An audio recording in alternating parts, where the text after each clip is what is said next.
The morning Gerald Maddox was let go from the Mercer County Surveyor's office, the sky looked like it had been wrung out and hung across the hills to dry a colorless March ceiling so low it seemed to press the rooftops down another inch.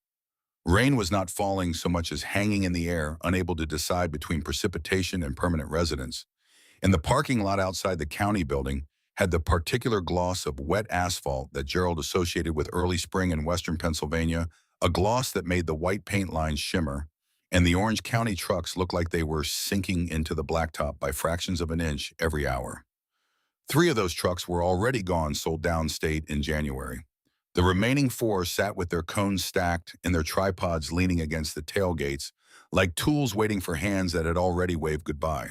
Gerald carried a cardboard box across that lot at 8:45, walking at the pace he had maintained for 19 years of government fieldwork, in weather that ranged from brutal to merely unpleasant, a pace that did not change for good days or bad for July, when the road shoulders radiated enough heat to cook an egg on the hood of his truck, or for January when the creek banks froze into crusts that shattered under his boot heels like dinner plates dropped on tile.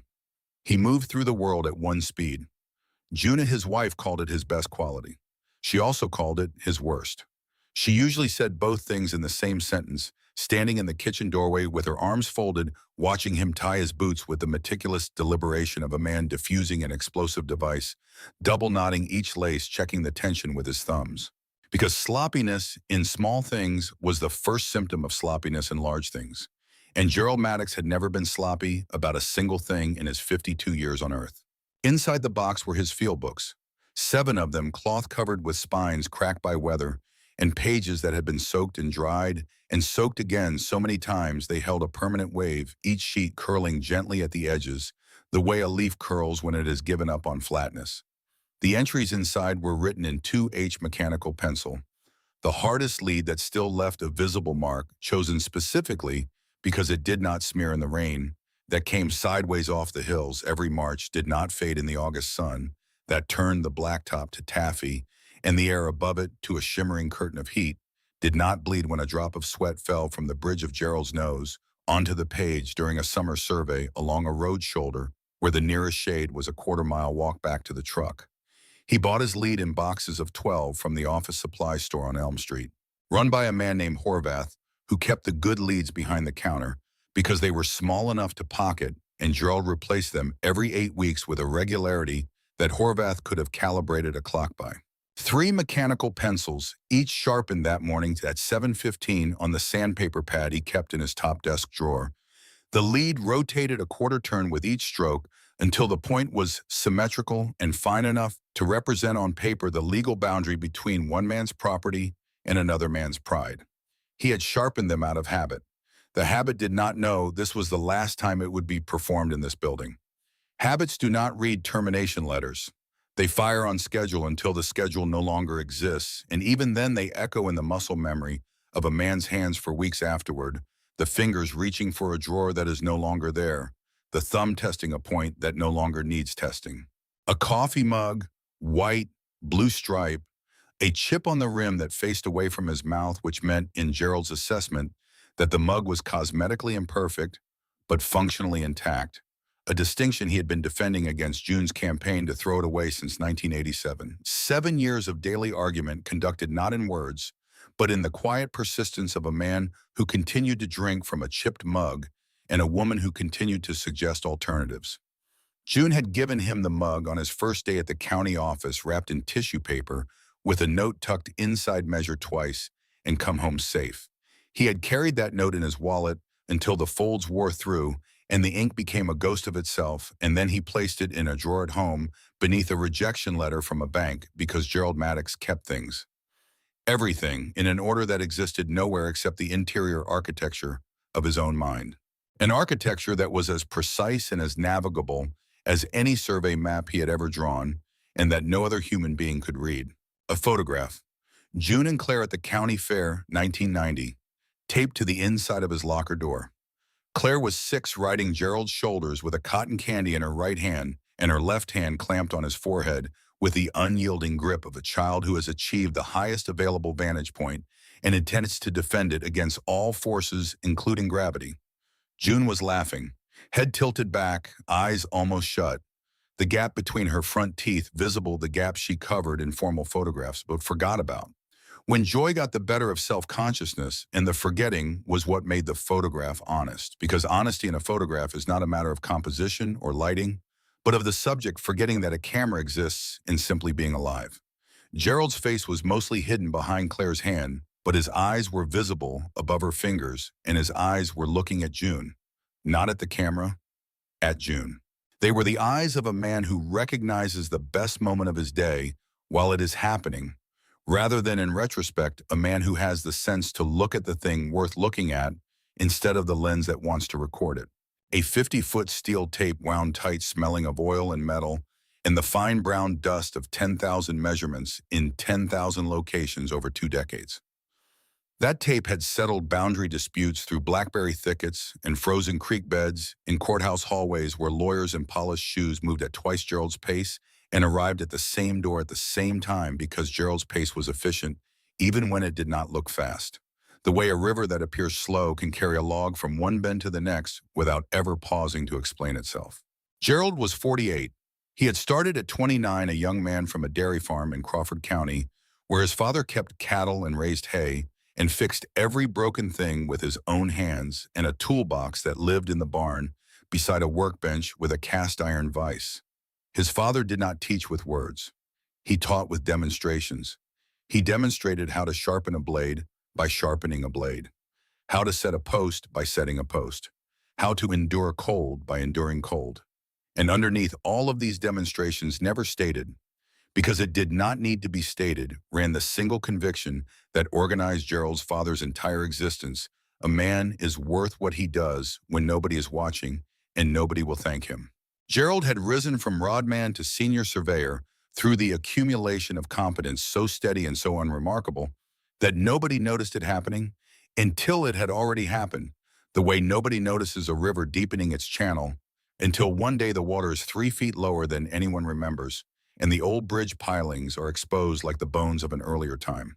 He was the man the county sent when the boundary dispute was violent, when the landowners were threatening each other with shotguns or lawsuits, or both, when someone needed to stand between two furious men and point at a line in the ground and say, "This is where your property ends," with the kind of calm authority that made both men stop shouting, not because they agreed, but because they could feel in Gerald's voice the presence of a fact, and facts are the only things in the world that do not flinch. The state cut the county budget by 11%. The commissioners outsourced surveying to a private firm from Scranton that bid 40% lower and would send younger men who earned less and carried none of the institutional memory that Gerald and the other men over 50 had accumulated across a combined 60 years of reading the county's ground. The termination letter was one paragraph. It thanked Gerald for his service and wished him well in his future endeavors. Gerald placed it in the box with the other objects of his professional life and carried it across the parking lot at the pace he carried everything, and the word endeavors sat in that sentence like a splinter under a fingernail, impossible to forget, impossible to remove without drawing blood. He sat in his truck without starting the engine. A sparrow worked the curb near the storm drain. Gerald watched it because watching required nothing, and he needed in this particular minute to do something that cost nothing. Then he turned the key and drove home. The house on Sycamore Road had clapboard siding that had been white in 1986 and was now the color of old cream, weathered at the corners, peeling near the windowsills, where moisture collected in winter and baked dry in summer in the endless cycle that eventually defeats every coat of paint applied to every wooden surface in the northeastern United States. The gravel driveway was 110 feet long. Gerald knew because he had measured it, not for any reason, except that measuring was what Gerald did the way breathing was what Gerald did, without deciding to, without being able to stop. The gravel made a different sound under every vehicle. His truck had a steady crunch. June's wagon had a lighter patter. A stranger's car had a hesitation in it, a slower approach, the sound of unfamiliarity, and Gerald could identify a vehicle by its gravel signature from inside the house with the windows closed. The barn behind the house had been red and was now the color of dried blood. Inside it, a workbench built by Gerald's father, the cast iron vise, a hand plane sharpened every March, whether needed or not, cans of chain oil arranged by height. And hanging from a nail-in-the-wall stud, a brush hook with an ash handle darkened by 2 generations of hands, the blade curved and heavy and sharp enough to take a sapling in one swing. This tool would become the most important object in Gerald Maddox's life, but that was 23 years away. The porch light was on, 2 in the afternoon. July or January noon or midnight, the porch light was always on. June had been turning it on since the first year of their marriage and had never stopped because the light was not about illumination.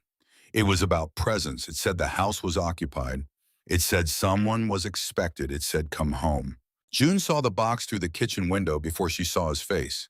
She held the screen door open and said nothing. 22 years of marriage had made her fluent in Gerald's silences, the way a musician is fluent in the rest between notes. This silence was heavy, the silence of a man carrying something too large for words and too settled for argument. Gerald set the box on the kitchen table. Heavy oak. Estate sale, 1980, $60. The surface was scarred with decades of other people's meals, and Gerald and June's own 20 years of coffee cups and newspapers and maps and conversations and silences, and the long scratch from the evening. Gerald unspooled his steel tape across its surface to verify a measurement that had been bothering him since 3 o'clock. June looked at the contents. Field books, pencils, mug, photograph. She picked up the photograph and held it a moment. She did not cry. June was not a woman who cried at the first sign of difficulty or the 5th or the 15th. She was a woman who assessed, who measured a situation the way Gerald measured a boundary, carefully, without rushing before deciding what to do. I will make coffee, she said. For 3 weeks, Gerald sat on the porch every morning and watched fog lift off the fields east of Route 9. The fog was as readable to him as a map. The lowest layer followed the drainage ditches and creek beds with the slow, white viscosity of something poured. The middle layer softened fence posts and tree lines into suggestions of themselves. The upper layer caught the early sunlight for exactly long enough to turn the color of pearl before dissolving. By 8, the fields were clear and the day was ordinary. He did not look for work. The classifieds June placed beside his coffee each Thursday folded to the employment listings relevant column, circled lightly in pencil at untouched and all day, and vanished each Friday, replaced by the next edition.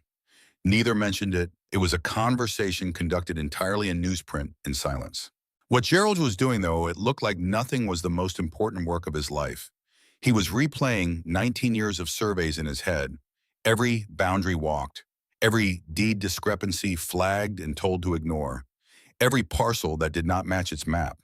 20 years of reading the physical ground had deposited in his memory a picture of the county's land history that no other living person possessed. The paper said one thing, the ground said another. The places where they disagreed were where the value lived. June broke the silence with a laminated card placed beside his coffee one morning 3 weeks in. Gerald C. Maddox, Mercer County Public Library. She had walked to the library that morning while he watched fog. Go read something. Hands folded at her waist, chin raised. The particular set of her shoulders that meant the decision was final. You are best when you are searching. Gerald picked up the card, turned it over, looked at her. She held his gaze with the steady, unhurried certainty of a woman who had loved a quiet man for 22 years and who understood that quiet men do not need instructions. They need starting points. That afternoon, he drove to the Mercer County Public Library on Elm Street. Limestone building, 1914. Tall windows, front door that stuck in humidity and had to be shouldered open, which Gerald appreciated because he did not trust places that yielded too easily. The reading room had a long oak table under the east windows, 6 scarred wooden chairs and a ceiling fan on its lowest setting, producing a movement of air detectable only by the faint trembling of an open page. The librarian was Mrs. Ewell, thin, reading glasses on a beaded chain, voice at a permanent whisper. She stopped asking Gerald what he was looking for after the 3rd Tuesday. She learned his pace, his system, his chronological progression through the county's archives, and she began placing the next volume on his table before he arrived, because anticipation was her version of hospitality, and silence was his version of gratitude, and the arrangement suited them both. He came every Tuesday for 2 years.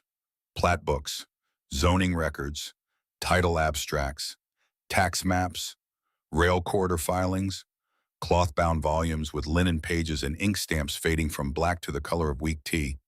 He did not miss once. Not for illness, not for weather, not for the ice storm in February 1995 that closed schools and killed power for 36 hours on the east side. Gerald walked 2 miles through that storm because his truck would not start, arrived at 9:15 instead of 9, and sat down at his table and removed his gloves and opened the volume as though walking through an ice storm to read a 90-year-old land record was the most reasonable use of a Tuesday morning. He was not looking for anything specific. He was listening to the land the way a mechanic listens to an engine, not for one knock, but for the rhythm underneath the pattern that tells you something is misaligned before the part fails. Every time the county rezoned a corridor, they filed a new survey. They never checked the old one. They laid the new map on top of the old map, the way you throw a new sheet over old bedding, covering whatever was underneath without lifting a corner. Rights granted in 1912 could lie beneath a 1936 rezoning, beneath a 1983 rail abandonment, beneath a 2004 tax seizure, and nobody would know. The county assumed the developers checked. The developers assumed the title attorneys checked. The title attorneys assumed the county had already checked. Assumption on assumption, like the maps, each one burying what lay beneath. February 1996, Tuesday, Plat Book 19, page 114. 7 lines of handwritten ink in a slanting, careful hand that had learned penmanship in the previous century. Faded to the color of weak tea. Notarized by a county clerk named T.R. Fenton on April 3, 1912. A perpetual rite of passage along a strip of land 12 feet wide and approximately half a mile long, running northeast from a parcel near Route 9 to the Mercer River. Perpetual. Gerald read the word 3 times. Perpetual meant what it had always meant. Forever. Unless someone filed a dissolution and a court granted it. He checked the 1956 rezoning. No dissolution. The 1983 abandonment. No dissolution. The 2004 records. No dissolution. 84 years. Not one filing had acknowledged the clause. Not one had moved to dissolve it. The right-of-way had been sitting in this book alive, valid and visible, since Woodrow Wilson was president. Gerald closed the book, returned it to Mrs. Ewell, walked to his truck, sat behind the wheel for 60 seconds. That evening, he spread a county map across the kitchen table, drew a single line in ballpoint from Route 9 northeast to the river. The line bisected the rail corridor. It crossed every parcel rezoned in 1956. It crossed the only feasible path for an access road into the corridor. June set a coffee cup beside the map. What is that line? A right-of-way. 1812. Nobody filed against it. June sat down. She did not ask anything else. She knew the difference between a man who had found something interesting and a man who had found something that would rearrange the rest of his life. Gerald talked about the interesting things. He went silent about the ones that mattered. Over the months that followed, Gerald watched. Saturday mornings along Route 9, windows down, orange survey flags appeared in the weeds new and bright, then tire tracks in the mud, then white panel vans with no markings. He checked deed transfers at the county clerk's office. 3 LLCs, same address in Philadelphia. Corridor Land Associates, Mercer Rail Holdings, Quarter Development, LLC. He tracked every purchase in a small green notebook June had given him for his birthday. Mechanical pencil, parcel numbers, dates, prices, margin notes in his careful hand, approaching adjacent not yet. By summer of 1996, someone was assembling land along the rail corridor from both ends buying toward the center. The center contained a 1.7-acre parcel on the county's delinquent tax roll. The 12-foot strip from 1912 ran directly through the only possible access road. Not beside it, through it. The tax auction was held in the basement of the Mercer County Courthouse on a Saturday in late July. Limestone building Main Street, clock tower frozen at 2:17. Fluorescent lights humming above rows of folding chairs. The room smelled like burnt coffee and old carpet and the particular institutional basement dampness of 70 years of limestone sweat. Gerald wore his canvas jacket and work boots. Bank envelope, $800 cash. Back row, hands folded, watching. Edna Prewitt was there, retired schoolteacher, 71 cardigan, and orthopedic shoes, who attended every auction because she believed in knowing what the county did with public land. A married couple for Parcel 3, and Russell Flagg, regional manager, Mercer National Bank, sport coat and pressed slacks in a room of folding chairs. legal pad on one knee, the posture of a man who had decided early that appearance was a form of authority and who had never encountered evidence to the contrary, or at least no evidence he was willing to accept. In 1991, Gerald had applied for a $22,000 business loan at Russell's bank, enough to go independent as a surveyor. Russell held the application the way a man holds a menu he intends to send back. Risk profile is unfavorable. One paragraph. Gerald carried that letter for 3 months. He did not forget the word unfavorable. He did not forget the sound of a door closing inside a sentence. Parcel 7, 1.7 acres. No road frontage. No structures. Seasonal standing water. 3 prior auctions without a bid. Gerald raised his hand. Sold. $79.90. Russell Flagg turned around and laughed. Not a quiet laugh. The kind that has a point to it. The kind that fills a room of cinder block and folding chairs and lingers in the fluorescent air after the man who made it has stopped. That is swamp brush in a drainage ditch, Gerald. What are you going to do with it? Build a castle. Gerald folded the receipt, slid it into the inside pocket of his canvas jacket, stood, walked out into the afternoon sun without looking back. Because Gerald had already been to the clerk's office 4 times. He had already read the 1912 filing. He had already drawn the line on the map at his kitchen table. He had already verified that the 1.7 acres sat directly on top of a right-of-way clause that had been alive, valid, and invisible for 84 years. A clause that could halt any construction that needed to cross those 12 feet between Route 9 and the river. He was not going to tell a living soul until the day it mattered. He drove home. June at the window. He came up the porch steps with something in his face she had not seen since the day he brought the box home.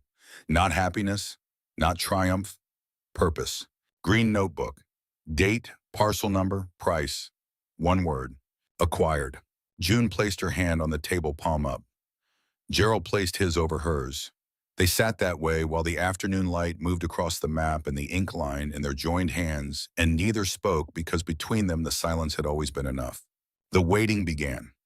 Not the passive waiting of a man who has nothing to do, but the active, disciplined waiting of a man who has everything to do and has decided to do it slowly over years at the pace the situation demands rather than the pace his mind prefers. Gerald's mind preferred speed. That was the part of the story nobody would ever understand, the part they would fill in with their own assumptions, the way the county filled in its maps with assumptions, layering what they believed on top of what they did not bother to check.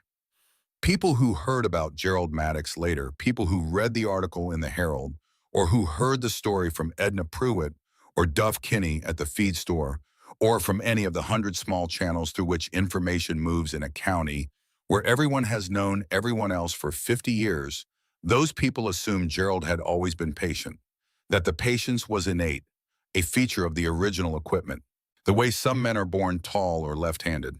They were wrong. Gerald had learned patience the way he learned surveying, through repetition, through failure, through the slow process of doing something badly, and then doing it less badly, and then doing it adequately, and then doing it well enough that people forgot there had been a time when he could not do it at all. The patience was built, not born, constructed over decades from the raw materials of a temperament that was in its natural state anything but patient. As a young man, Gerald had been restless, not dramatically, internally. The restlessness of a mind that processed faster than the world moved and that experienced the gap between its own speed and the world's speed as a physical sensation, a tightness behind the sternum that he would later recognize as the early form of the impatience that would have ruined him if left uncorrected. He wanted things to be right immediately.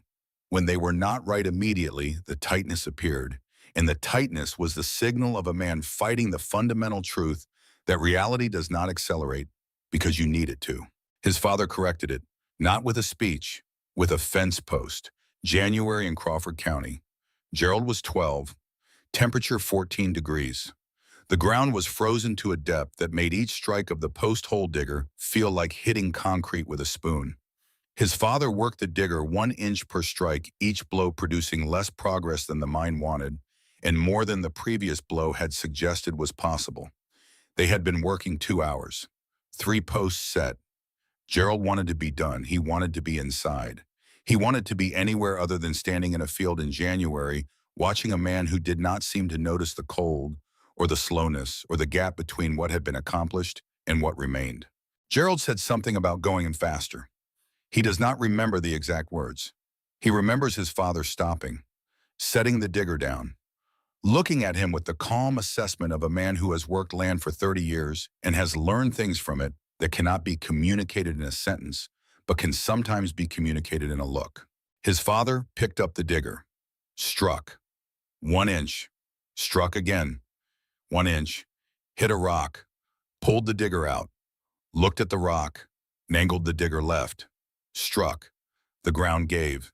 He worked around the rock the way water works around a stone in a creek, not by force, but by finding the path the obstacle provides, because no resistance is total, no obstacle is complete, and the man who keeps striking will find the gap that the man who quits will never see. Gerald picked up his own digger, struck, 1 inch, struck again, 1 inch, and something shifted inside him, not a revelation, but a recalibration, a willingness to accept that 1 inch was enough if 1 inch was what the ground would give, and that the fence would be finished when the fence was finished, and that steadiness was worth more than speed, because speed gets the post in the ground, but steadiness keeps it there. That lesson took 40 years to complete. It was not finished at the fence line or the surveyor's office or the library. It was finished on the porch on a warm evening, 23 years after the purchase, when Gerald sat with his coffee and listened to machines building a $36 million project on his 12-foot strip and felt no restlessness at all. The tightness behind the sternum was gone. The gap between his mind's speed and the world's speed had closed. Not because the world sped up, because Gerald finally learned to work at the speed of the ground. His father would have nodded once and gone back to work. Every spring, first week of April, Gerald wrote a check to the county assessor. $14.20. Same week every year he walked the 12-foot strip with his father's brush hook. He cleared the saplings that had grown since the previous April, pulled migrating wire fence from adjacent properties, checked the 2 survey stakes he had driven himself. In 1998, thick steel posts hammered 3 inches below grade at the northeast and southwest corners of the strip. He verified they were plumb. He logged everything in the green notebook. Date, work performed, condition of strip, stake condition, drainage, vegetation, mechanical pencil, 2H, the kind that does not fade and cannot be challenged as altered. He never missed a year. Nobody asked him. Nobody watched. Nobody knew except June, who saw him leave with the brush hook each April and return with sawdust on his cuffs and the smell of cut wood on his jacket, and who never asked why, because asking would have implied she did not understand, and June understood everything about Gerald Maddox, including the things he had not yet told her. 23 pages eventually. 23 Aprils. 23 records of a man showing up to maintain land that the county had forgotten the developers had not discovered and the world considered worthless. Gerald was building something in that notebook. He did not know what. He did not know when he would need it. He built it anyway. The way a man stacks firewood in July. Winter always comes. The man who has wood does not explain why he spent the summer cutting it. The first offer arrived in the fall of 2002. Nolan Corrado, approximately 30. Silver sedan, spotless showroom bright tires that would not survive 200 yards of Mercer County gravel. Dark blue suit, pocket square, a leather portfolio with a gold clasp.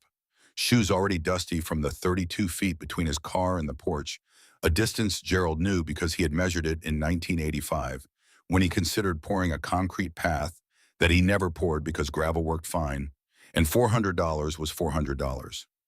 A man whose shoes cannot handle a gravel driveway is a man who does not understand the first thing about land. June was in the living room with a library novel, turning a page, slowly listening. June could absorb every word of a conversation occurring 2 rooms away and reproduce it afterward with the fidelity of a recording device, a talent Gerald had tested once by asking her about something a plumber said in the kitchen while she was reading in the bedroom, and she quoted the man verbatim, including his stammer and his mispronunciation of the word gasket. Corrado showed Gerald a map, colored parcels, green for acquired, yellow for pending. Gerald's parcel shaded red, the only red. $8,000. Number. 1 word. No negotiating posture. No counter. the flat final syllable of a man who decided years before this conversation began. Corrado left a business card on the railing. 2 springs later, it was still there, bleached white, curled by frost, no longer an object, but weather. June swept it off with the dead leaves. In 2007, the county asked Gerald to voluntarily release his parcel for a greenway corridor. 2 pages. Community benefit mentioned 4 times. A dedication plaque offered. The 1912 clause not mentioned because nobody at the Planning Commission knew it existed. Gerald wrote back 6 words: "I respectfully decline." Between these events, Gerald's father died. Gerald drove to Crawford County for the funeral and stood at the grave and said nothing, and drove home and sat on the porch and said nothing, and went to bed and said nothing. And June lay beside him and held his hand and said nothing because the silence they had built over 26 years could carry grief as effectively as language, and with considerably more dignity. The inheritance was the tools: brush, hook, hand plane, vise. Gerald already had them. He had taken them years earlier with his father's silent consent because tools go to the hands that know them. In October of 2010, June sat down at the kitchen table after dinner and could not breathe. Gerald heard behind him the sound that is the opposite of breathing, the rapid, shallow pulling at air through a passage that has become too narrow, and he turned and saw her gripping the table edge, knuckles white face, the color of ash, not pale but gray, the color of something that is losing what gives it color. He did not ask if she was all right. He could see she was not. He dried his hands on the towel, walked her to the truck, drove to Mercer General in the dark. Congestive heart failure. Ejection fraction 55%. Manageable but not reversible. The cardiologist was a young woman named Kessler who spoke in clean sentences without padding. Gerald held those words the way he held measurements. Manageable meant livable. Not reversible meant permanent. June from the hospital bed, smaller than he had ever seen her. "Do not even think about selling that land because of me." The bills came like weather. Co-pays, specialists, cardiac monitoring. Gerald fell behind on medical payments, then utilities, then insurance. Pink-windowed envelopes arrived.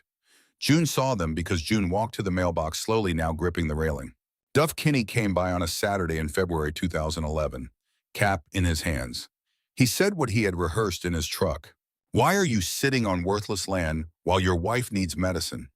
You are not a stupid man, Gerald, but you are being a stubborn one, and stubbornness is only a virtue when nobody pays the price for it but you, because it is not time." Duff shook his head, drove away. In bed that night, June's breathing thin beside him, Gerald said to the ceiling, "I could sell." June found his hand, fingers cool and thin and weaker than 6 months ago. "If you sell now, you will regret it every day you have left. I know you, Gerald. You do not quit things. Find another way." Second mortgage on the house, 7.2%. The house paid off in 2003. The house his father helped him buy in 1979. Everything stacked behind a 7990 receipt and a dead man's clause. If Gerald was wrong, they would lose the house. He told June enough. He did not tell her the interest rate. She nodded. She did not ask for numbers. She trusted him the way she had trusted him since 1972, with the tested certainty of a woman who had watched a man keep his word for 45 years. Karen Lyle, 2011. Black SUV, $45,000 on a single sheet of paper set on the kitchen table while June rested in the back bedroom, and the clock above the stove ticked louder than any clock Gerald had ever heard. Number. Because you need what is under the parcel more than you need the parcel. Claire traced the LLC registrations in 2012. 28 years old. Law degree from 2009. Property title work in Scranton. She called one evening Corridor Land Associates, Mercer Rail Holdings Quarter Development, all connected to Mercer Quarter investors. One limited partner, Russell Flagg. The banker who laughed, the man who said unfavorable, an investor in the project that could not proceed without crossing Gerald's strip. Bad news, June asked. Just confirmation. In 2016, the Development Authority announced the Mercer Quarter project. 14 acres, mixed use, $36 million. Glass buildings and tree-lined walkways, and a public plaza with a fountain. Diane Ashford, the project lead, told her team the corridor was clean. Brent Harlow, the title attorney, checked everything except the one thing that mattered. Nobody mentioned Plat Book 19 or page 114 or T.R. Fenton or the word perpetual. October 2018. Gerald walked the strip on schedule and found his stakes pulled. Clean holes, tire tracks from a heavy vehicle, construction debris dumped at the northeast end, broken concrete slabs, wire mesh roofing, shingles. Someone wanted the strip to look abandoned. 21 years of non-use was the legal threshold. Gerald was at 22 years of ownership, one documented year of apparent neglect, and they had a case. Gerald went to his truck for the disposable camera he had kept in the glove box since 2002, replacing it annually. He photographed the debris from 4 angles.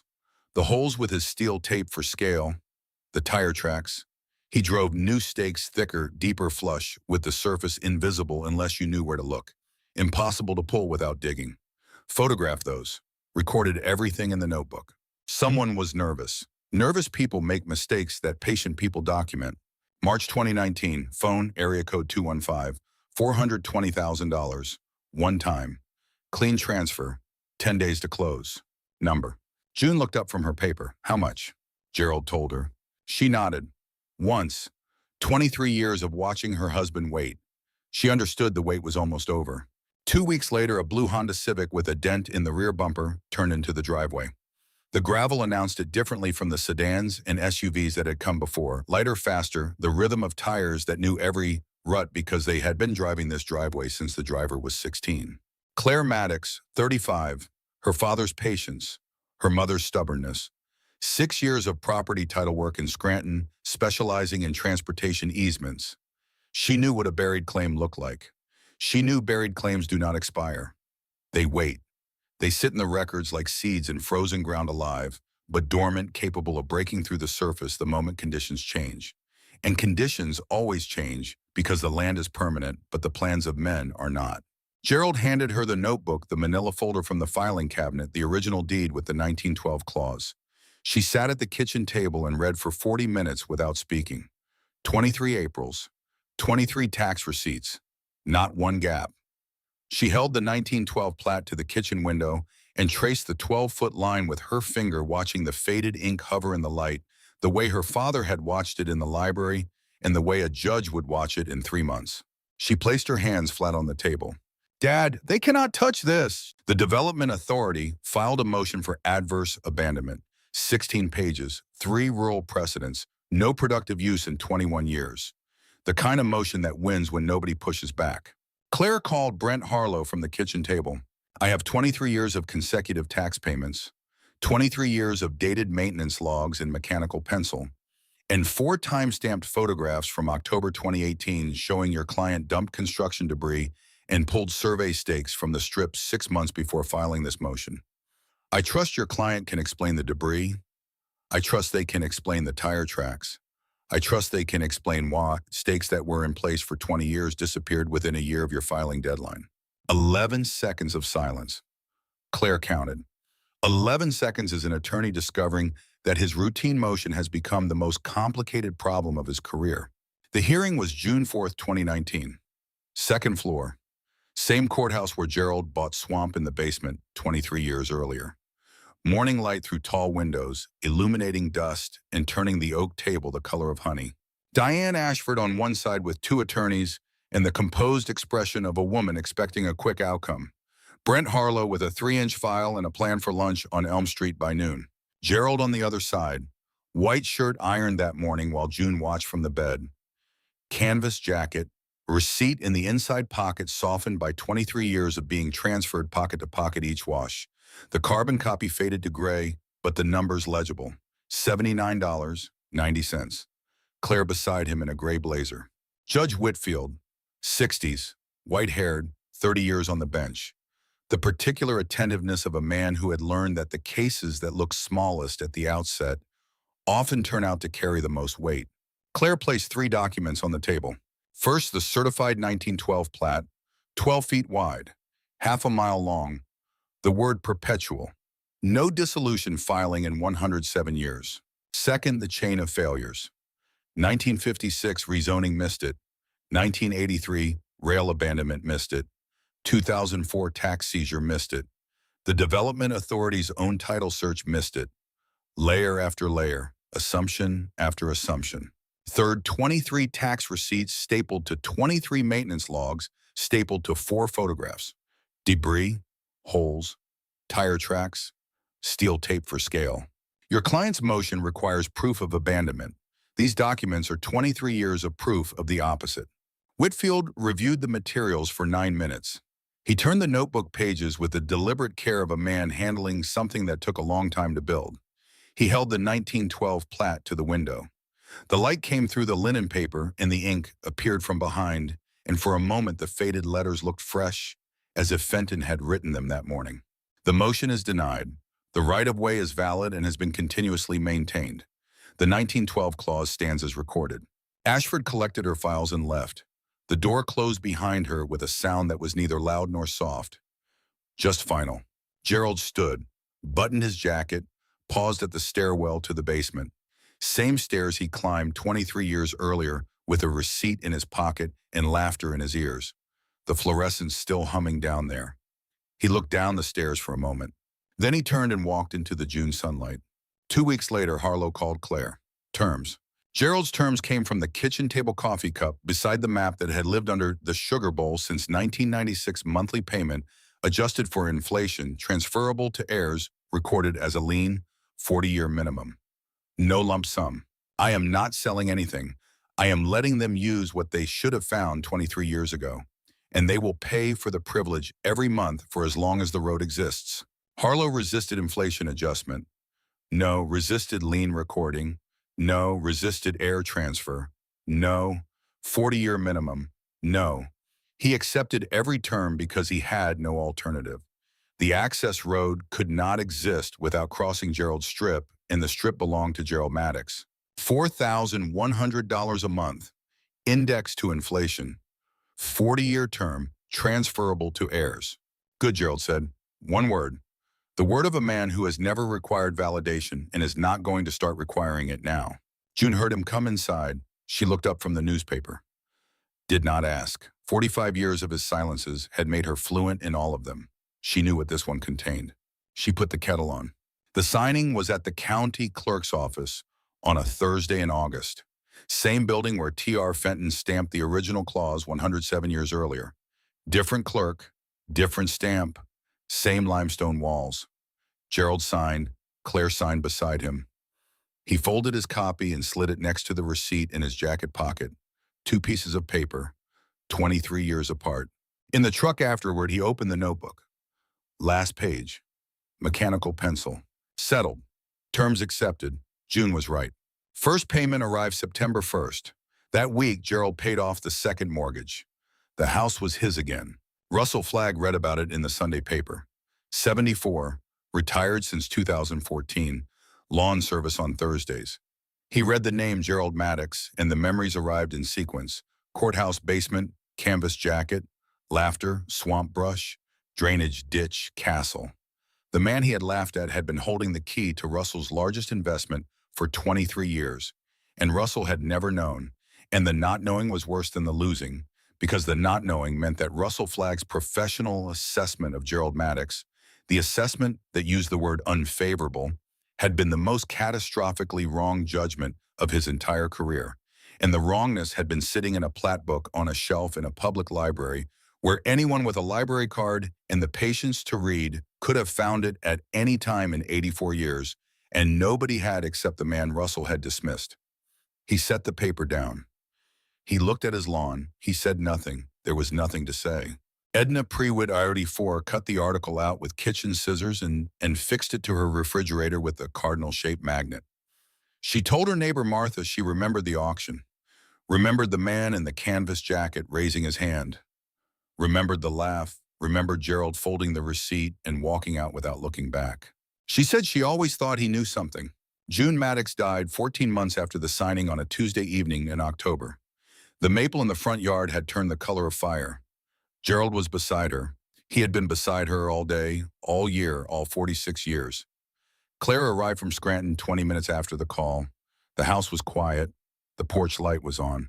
Gerald had turned it on that morning the way June had always turned it on for him, and he would turn it on every evening for the rest of his life, not because anyone was coming home, but because the light was a promise and promises do not expire when the person who made them is gone. That was what perpetual meant. Gerald understood perpetual better than anyone alive. He sat on the porch that night after Claire fell asleep. October air, wood smoke from Duff Kinney's stove. Fields dark. The corridor out there invisible, audible the low hum of machinery and security lights from the development that had broken ground 2 months earlier. Every truck crossing a 12-foot strip that generated $4,100 a month for the privilege. June's chair sat beside his. He did not move it. He would never move it. The chair had a crack in the left armrest that ran along the grain like a tributary on a map. Gerald had considered repairing it twice and decided against it both times because fixing it meant removing the chair from the porch, and Gerald was not willing to remove June's chair from its place beside his for any length of time, for any reason, because some things matter more for where they are than for what condition they are in, and June's chair belonged on this porch beside his chair, cracked armrest and peeling paint and all. Duff came by the week after the funeral. Cap in his hands, he did not say sorry. I was wrong about the stubborn part. Gerald nodded, poured 2 cups. They sat without speaking for 20 minutes, which was the longest Duff Kinney had ever been still in his life, and which was the most eloquent thing he had ever said. The first winter alone was the hardest. Not the cold, though the cold was genuine, the Western Pennsylvania variety that enters a house through every crack and seam and window frame and establishes itself in the walls and floors like a tenant who cannot be evicted until March. Not the loneliness, though. The loneliness was specific and unreachable, the kind that exists not in the absence of people, but in the absence of one particular person, the kind that casseroles wrapped in aluminum foil and left on the porch by churchwomen cannot address regardless of how much cream of mushroom soup they contain. The hardest part was the conversational silence, not the absence of sound. The house produced sound continuously. Furnace cycling, refrigerator humming, clock ticking, wind under the barn door, a thin whistle when it came from the northwest through the gap in the weather stripping Gerald had installed in 1994, and that had loosened over the decades and now admitted a blade of cold air that produced a note Gerald had been meaning to fix for 3 winters. The sounds of a house operating. They continued regardless of occupancy. The silence Gerald noticed was the absence of the sounds June made. The shuffle of her slippers on the hardwood at 6:30, the click of the burner under the kettle, the building hiss, the whistle at the boil, the 2 words she called every morning Gerald. Coffee. Spoken in a tone refined by 46 years into something that was neither command nor invitation, but both all warmth, no excess, the verbal equivalent of the porch light. The sound of her turning pages in the evening, the whisper of paper against paper in the living room. That sound, Gerald realized only after it was gone, had been a form of conversation. It said, I am here, I am content. That is enough. Gerald did not try to fill the silence. He lived with it the way a surveyor lives with terrain. Not by wishing it different, but by working with what is there. He made his own coffee. Same kettle, same burner, same method. June had told him once that letting the water sit 30 seconds after the boil made a better cup, and Gerald believed her because June knew the domestic world the way he knew the physical world thoroughly and without pretension. He cooked simply. Eggs in the morning, canned soup at lunch, frozen dinners that Claire stacked in the freezer on visits labeled in marker on masking tape, chicken beef stew lasagna. Small acts of care performed without comment and received without comment because neither Gerald nor Claire was the kind of person who required the narration of kindness in order for the kindness to count. Sundays he walked to the cemetery, 1.5 miles east. June was buried on the east slope facing the sunrise, Claire's choice because she said her mother was a morning person. Gerald stood for 10 minutes, said nothing, walked home. His connection to June was not at the cemetery. It was in the house. In the table and the pillow and the glasses on the nightstand and the housecoat on the hook behind the bedroom door and the crossword 3/4 finished with the pencil beside it. The crossword sat on the table for 6 months. Gerald did not finish it. He could have. He knew most of the answers. But finishing June's crossword would have meant it was done, and done meant completed, and completed meant the last thing her hand touched in this kitchen was over, and Gerald was not ready for that. Claire moved it in April, placed it in the personal folder in the filing cabinet beside the furnace next to the bank rejection letter, And June's note and the other artifacts of a private history that appeared in no public record, but that mattered as much as the 1912 Plat, because they were the evidence of what the patients cost and who paid and who believed and who was right. Claire spent a weekend with the filing cabinet that month. She found everything: tax receipts in chronological order, the Greenway letter, Gerald's 6-word reply, LLC tracking, the 2018 photographs, and in the bottom drawer folder labeled personal, 2 things she had not expected: the loan rejection from 1991, which Gerald told June he had thrown away. Risk profile is unfavorable. He had kept it for 28 years. Filed it. Because Gerald Maddox did not discard evidence of his own history, even the parts that stung. And June's note: measure twice and come home safe. The paper was soft as cloth. The ink had faded to almost nothing. Claire held it to the window the way she held the 1912 Plat, the way Gerald held it in the library, the way Judge Whitfield held it in the hearing room. The light passed through and the words appeared faint, legible, written by a young woman in 1975 who loved a quiet man and who understood that the most important thing she could say to him was, not "I love you, but come home safe," because measuring twice was who he was. Coming home was the part that needed saying. She put the note back, closed the drawer, went upstairs, sat across from Gerald at the kitchen table. She was right, Claire said, about all of it.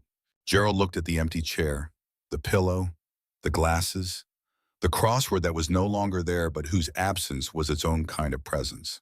She was right about everything he said. Mrs. Ewell retired from the library in 2020. On her last day, she found a note on the circulation desk in mechanical pencil on plain paper. Thank you for the chair. No signature. She knew. She pinned it to the break room bulletin board where it remained 3 years before being moved to the archive room beside Plat Book 19 in its new protective sleeve, because the county clerk had finally understood that page 114 was the most expensive piece of paper in the county's entire collection.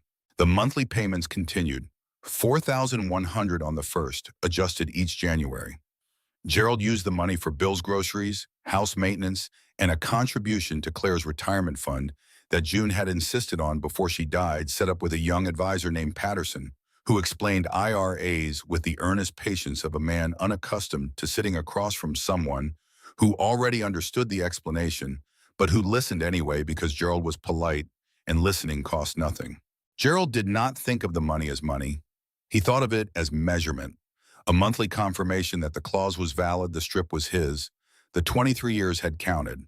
The patients converted through legal mechanism into a number that appeared each month and would continue to appear, adjusted, transferable for a 40-year term, expiring in 2059, by which time the clause would be 147 years old and still perpetual and still sitting on page 114 in its protective sleeve, waiting for the next person who bothered to read it.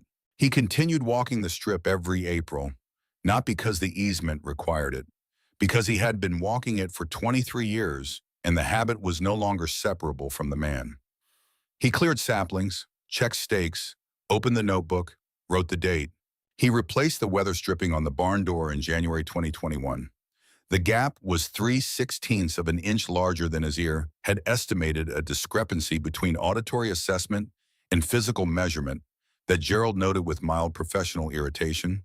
He fixed the downspout on the east wall that same fall, 3 years after the rivets began loosening, climbing a ladder he should not have been climbing at 75, but climbing anyway, because calling someone to fix a downspout was an admission of incapacity he was not prepared to make. He replaced the porch boards one at a time across 4 weekends, 6 boards per trip to the lumberyard because 6 was all that fit, without overhanging the tailgate, and Gerald would not drive with an unsecured load. The house was his instrument now, his last survey. He maintained it with the same care he had given every tool he had ever used, because a man who lets his tools deteriorate is a man who has stopped caring about his work, and Gerald Maddox had not stopped caring about his work and was not going to start. Claire called every Wednesday at 7, 10 minutes, never more than 15. Gerald's phone manner did not accommodate the silences he used in person, the pauses that gave his words their weight, and over the phone the pauses sounded like dead air, prompting Claire to ask if he was still there, interrupting the pause, defeating its purpose. So the calls were efficient. How are you? Fine. The house? Fine. Duff. Duff is Duff, Saturday. Good. Both felt better afterward. The value was not the content, it was the recurrence. Duff came every other Saturday. No agenda. He sat on the porch, drank coffee, said nothing or said something about feed corn or road conditions. Gerald nodded or did not nod. Sometimes 20 minutes passed without a word. Duff always left feeling something had been communicated. Gerald always felt something had been received. Neither could have named what it was. That was the nature of 30-year friendships between men who have passed beyond the need for language into the territory where presence is enough. In April of 2021, Claire walked the strip with him for the first time. She had driven from Scranton the night before, slept in the back bedroom, woken to the sound of Gerald making coffee the way June made it. She put on hiking boots she had bought for a trip she never took, and followed her father past the barn, through the fence break, and onto the 12-foot strip that had been the axis of their family's life for 25 years. Gerald showed her how to use the brush hook, the swing, the angle, the wrist turn at the moment of contact that directs the cut rather than simply powering through it. His father's technique, his father's blade, his father's handle. She took the brush hook in both hands, left near the base, right near the blade. She swung. A sapling the diameter of her thumb fell sideways with a sound like a quick exhale, green at the cut, the sap already darkening in the April air. Gerald nodded. Good. One word. But Claire heard everything in it: approval, pride, the quiet transmission of responsibility from one generation to the next, the passing of the brush hook in the notebook, in the strip, in the claws, and the patience from a man who spent 23 years learning to wait to a woman who spent her life learning to be ready. They cleared the strip from both ends and met in the middle where it crossed the access road. Gerald opened the notebook. Maintenance performed. G Maddox and C Maddox. Strip in good condition, stakes intact, drainage clear. 25th year. Two names where there had always been one. That was the year Claire opened her own practice in Scranton, property title disputes. She hung a framed copy of page 114 of Plat Book 19 on the wall behind her desk. She kept a green notebook in her drawer. Same brand as Gerald's, same size. Bought from Horvath's store on Elm Street, now run by the original Horvath's son, who remembered Gerald and had read about the settlement, and who charged Claire full price because nostalgia is not a discount. She told every new client the same thing her father had shown her, by example across 23 years of April's document everything. Write it down, date it, keep it. The paperwork is not the work. The paperwork is proof the work was done, and proof is the only thing that survives a courtroom. In the spring of 2022, Gerald turned 76. Claire brought a chocolate cake from a bakery in town and a new brush hook with a hickory handle darker and heavier than the old ash. Gerald held it, tested the weight, examined the blade, bright sharp, unused, set it against the wall by the door next to his father's brush hook, which he did not throw away because Gerald Maddox did not discard things that had earned their place. The old brush hook would stand against that wall until Gerald no longer lived in this house. And when Claire cleaned out the house after Gerald was gone, she would find it there and know what it was and keep it, because she had learned from her father that some things are worth keeping, not for what they can do, but for what they have done. Thank you, Gerald said. Two words carrying the weight of everything he did not say, the way a receipt for $79.90 carries the weight of a 23-year story. They sat on the porch, Claire in June's chair, the cracked armrest, the peeling paint. Gerald watched his daughter settle into his wife's chair and felt the combination of grief and continuity that exists only in a life where the people you love have occupied the same spaces across different decades, where a chair held one woman for 30 years and now holds another, and both are the right person in the right chair at the right time. The Mercer Quarter project opened in phases.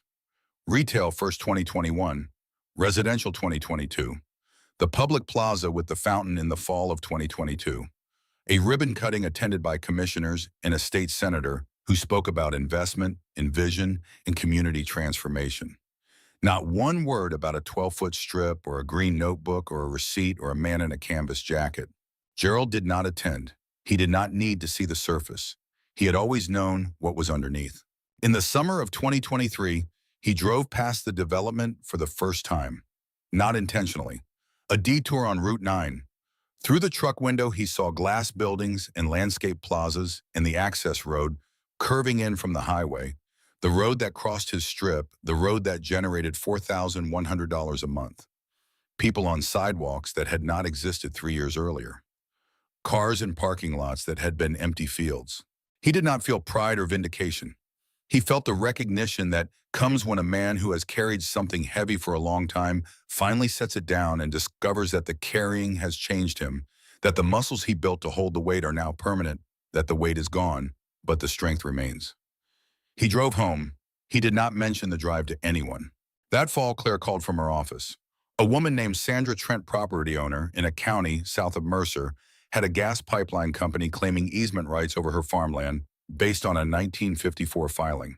Sandra had found through her own library research a prior 1931 filing that the pipeline's title search had missed because the search started in 1945 and did not go back far enough. She had heard about Gerald Maddox. Everyone in western Pennsylvania who cared about land rights had heard about Gerald Maddox. The story had traveled the way good stories travel in rural counties, acquiring embellishments and losing details, but gaining the irreducible core that cannot be disputed once it has been told. Enough times a man bought swamp for almost nothing, found a clause, waited 20 years and won. Claire took the case, drove to the county, spent 2 days in the library reading Plat books the way her father had spent 2 years in the Mercer County Library, found the 1931 filing, verified no dissolution, prepared a response citing among other precedents the Maddox easement ruling. The pipeline company settled. Sandra kept her land. Claire called Gerald that evening. "Dad, I used your case." Gerald was on the porch. Coffee, evening light, June's chair. "How did it go?" "She won." 3 seconds of silence. Gerald's 3-second silence was the equivalent of another man's standing ovation. "Good. Dad, you started something." Gerald drank his coffee, looked at the fields. "I did not start anything. I read what was there. Other people will read what is there. The clauses are in the books. The books are in the libraries. The libraries are open." That was his final word on the subject. He did not consider himself a pioneer or a strategist. He was a man who read the ground. The ground told him the line was here. He stood on it. Standing on it turned out to be worth $4,100 a month, which was a number he had not predicted and did not care about, except as confirmation that the measurement was correct. The measurement was always the point. Claire visited every other Saturday, 2 hours from Scranton in the blue Honda, which now had 140,000 miles and a second dent in the front bumper from a parking garage downtown. She pulled into the driveway. The gravel announced her. Gerald was on the porch. He did not get up because getting up was not required. What was required was being there present, available in the chair where she expected him. She sat in June's chair. Neither spoke immediately. The silence between them was the same silence that had existed between Gerald and June for 46 years, the silence that is not emptiness, but architecture, not absence, but form. After a while, Claire told him about her cases. A farmer in Sullivan County whose well water rights were challenged by a fracking company. A widow in Pike County whose driveway easement was blocked by a new neighbor's fence. A family in Susquehanna County whose hunting cabin was annexed through a rezoning nobody notified them about. Small cases, important cases, cases that mattered to the people inside them, the way Gerald's case mattered to Gerald, not because of the money, but because of the principle, which was the same principle in every case. The ground is what it is, the right granted upon it is what it was granted, and neither changes, because someone with more money and more attorneys decides it should. Gerald listened. He asked 1 or 2 questions, always about the documentation. Did the client keep records, pay taxes, maintain the property? He did not ask about legal strategy because he trusted Claire's strategy. He asked about evidence, because evidence is the only thing that survives a courtroom.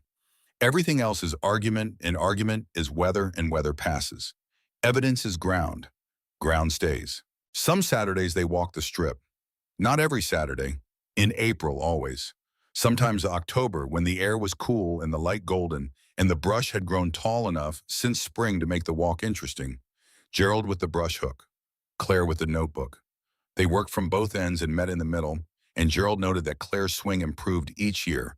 The wrist turned more natural, the angle more precise. the sound of the blade closer to the sound his father's blade made on the Crawford County farm 50 years ago. After the walk, they sat on the porch.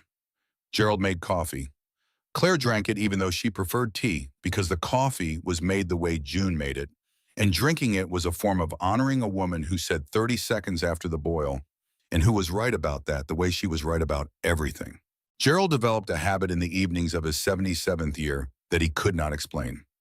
After dinner, after coffee, after the porch and the light and the crickets, he went to the living room and took the green notebook from the shelf and opened it to a random page and read one entry. Just one. He did not start at the beginning. He opened wherever the pages fell, trusting the book to give him what he needed. April 2003, 7th maintenance. Cleared saplings northeast section. Brush heavier than previous year. Stakes in good condition. Noted fox den at southwest boundary. April 2011, 15th maintenance. Stakes in good condition. Northeast stakes showing slight lateral displacement, possible frost heave. Reset with mallet. June not well. Paid tax invoice from hospital parking lot.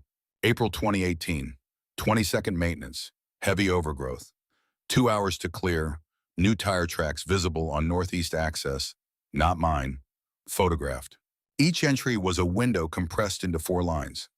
He could read 2011 and feel June's illness behind the neutral words.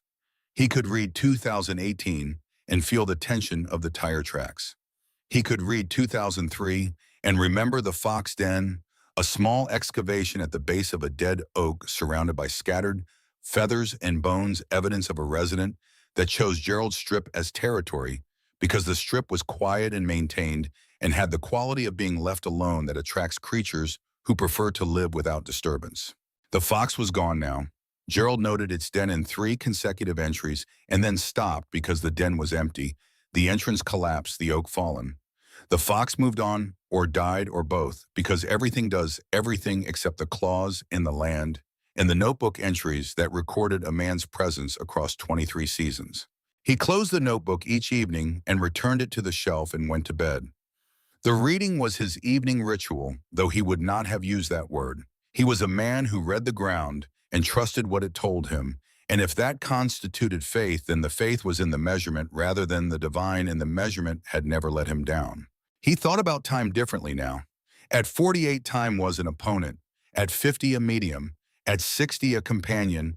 At 70, a partner that deserved acknowledgement. At 77, time was the ground itself. The thing that everything is built upon. The thing that does not change because you want it to, does not hurry because you need it to, does not stop because you wish it would. Time was the ground. The ground was what Gerald knew. And knowing the ground was the only thing that had ever been required of him. June knew this before he did. She knew it when she placed the library card beside his coffee. She knew it when she said, "You are best when you are searching." She knew it when she refused to let him sell. She knew it when she held his hand in the dark and said, "Find another way." She knew that Gerald's relationship with time was his relationship with the ground, and both required the same thing: patience.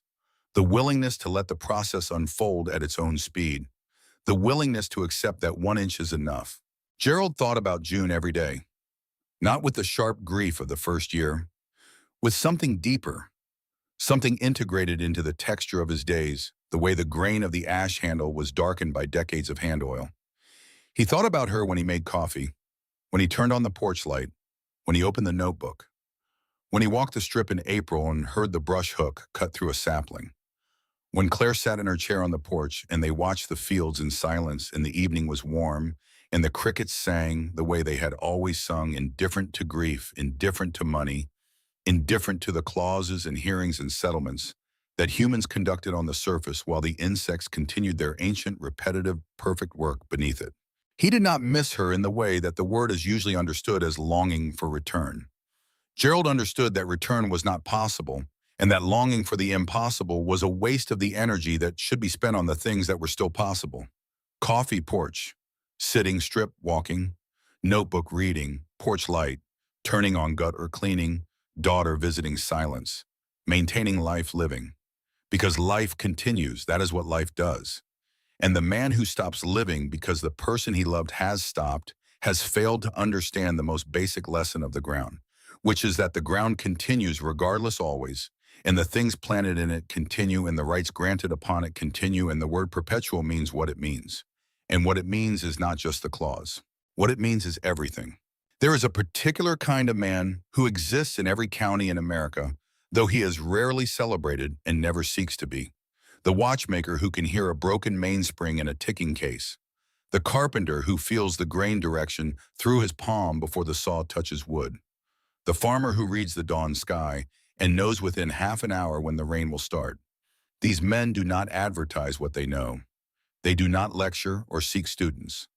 They do what they do, and the doing is so precise and so consistent that it passes beneath notice the way the rotation of the earth passes beneath notice, always occurring, never acknowledged, fundamental to everything. Gerald Maddox was this kind of man.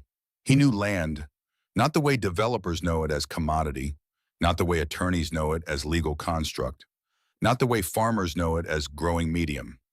Gerald knew land the way land knows itself, as fact, as a thing that remains when everything built upon it has been removed. Buildings come down, roads wear out, maps are drawn and redrawn again. But the ground stays exactly where it has always been, and the line through it stays exactly where it was drawn, and the right granted upon it stays exactly as valid as the day it was recorded, unless someone files to dissolve it, and nobody filed. And Gerald knew nobody filed because Gerald checked, because checking was not a professional obligation but a moral one. And morality for Gerald was identical to precision, and precision was identical to respect, and respect was what the ground deserved from anyone who claimed to understand it. The green notebook sat on the shelf between June's wedding photograph and the framed receipt. 27 years of entries now, 27 Aprils documented in mechanical pencil. Gerald had walked the strip that morning, the 27th time hickory brush hook in hand, the tool developing its own patina. Now 2 years of use building the dark sheen of palm oil into the grain, slowly the way character builds in the objects a man touches regularly enough and long enough. The old brush hook stood against the wall by the door, ash handle cracked along the grain, retired but not discarded, honored by proximity. He opened the notebook, wrote the date. The pen moved with the unhesitating fluency of a hand that has been making these entries for 27 years and does not need to consider what to write because the format has never changed and will never change because there is no reason to change something that works. Maintenance performed. G. Maddox, strip in good condition, stakes intact, drainage clear, 27th year. He closed the notebook and stood on the strip and looked northeast toward the river and southwest toward Route 9, and thought about T.R. Fenton writing 7 lines in 1912 in an office that smelled like pipe tobacco and ing, and about his father with the post hole digger in January, and about June with the library card beside his coffee, and about Claire with the Plat held to the window, and about Russell Flagg turning in his chair, and about Edna Pruitt with the cardinal magnet, and about Mrs. Ewell pulling the next volume from the archive, and about Duff with his cap in his hands, and about the porch light that had been on since 1972 and would be on tonight and tomorrow night and every night. He walked home. The gravel announced him. In the quiet hours of the house, Gerald maintained the domestic systems that June had managed for 4 decades and that he had taken over with the same methodical attention he gave to every responsibility. He changed the furnace filter every 3 months, caulked the windows every fall, cleaned the gutters twice a year, spring and autumn, climbing the ladder he should not have been climbing, wearing the canvas jacket carrying the same precision, up the rungs that he carried along every boundary line he had ever walked.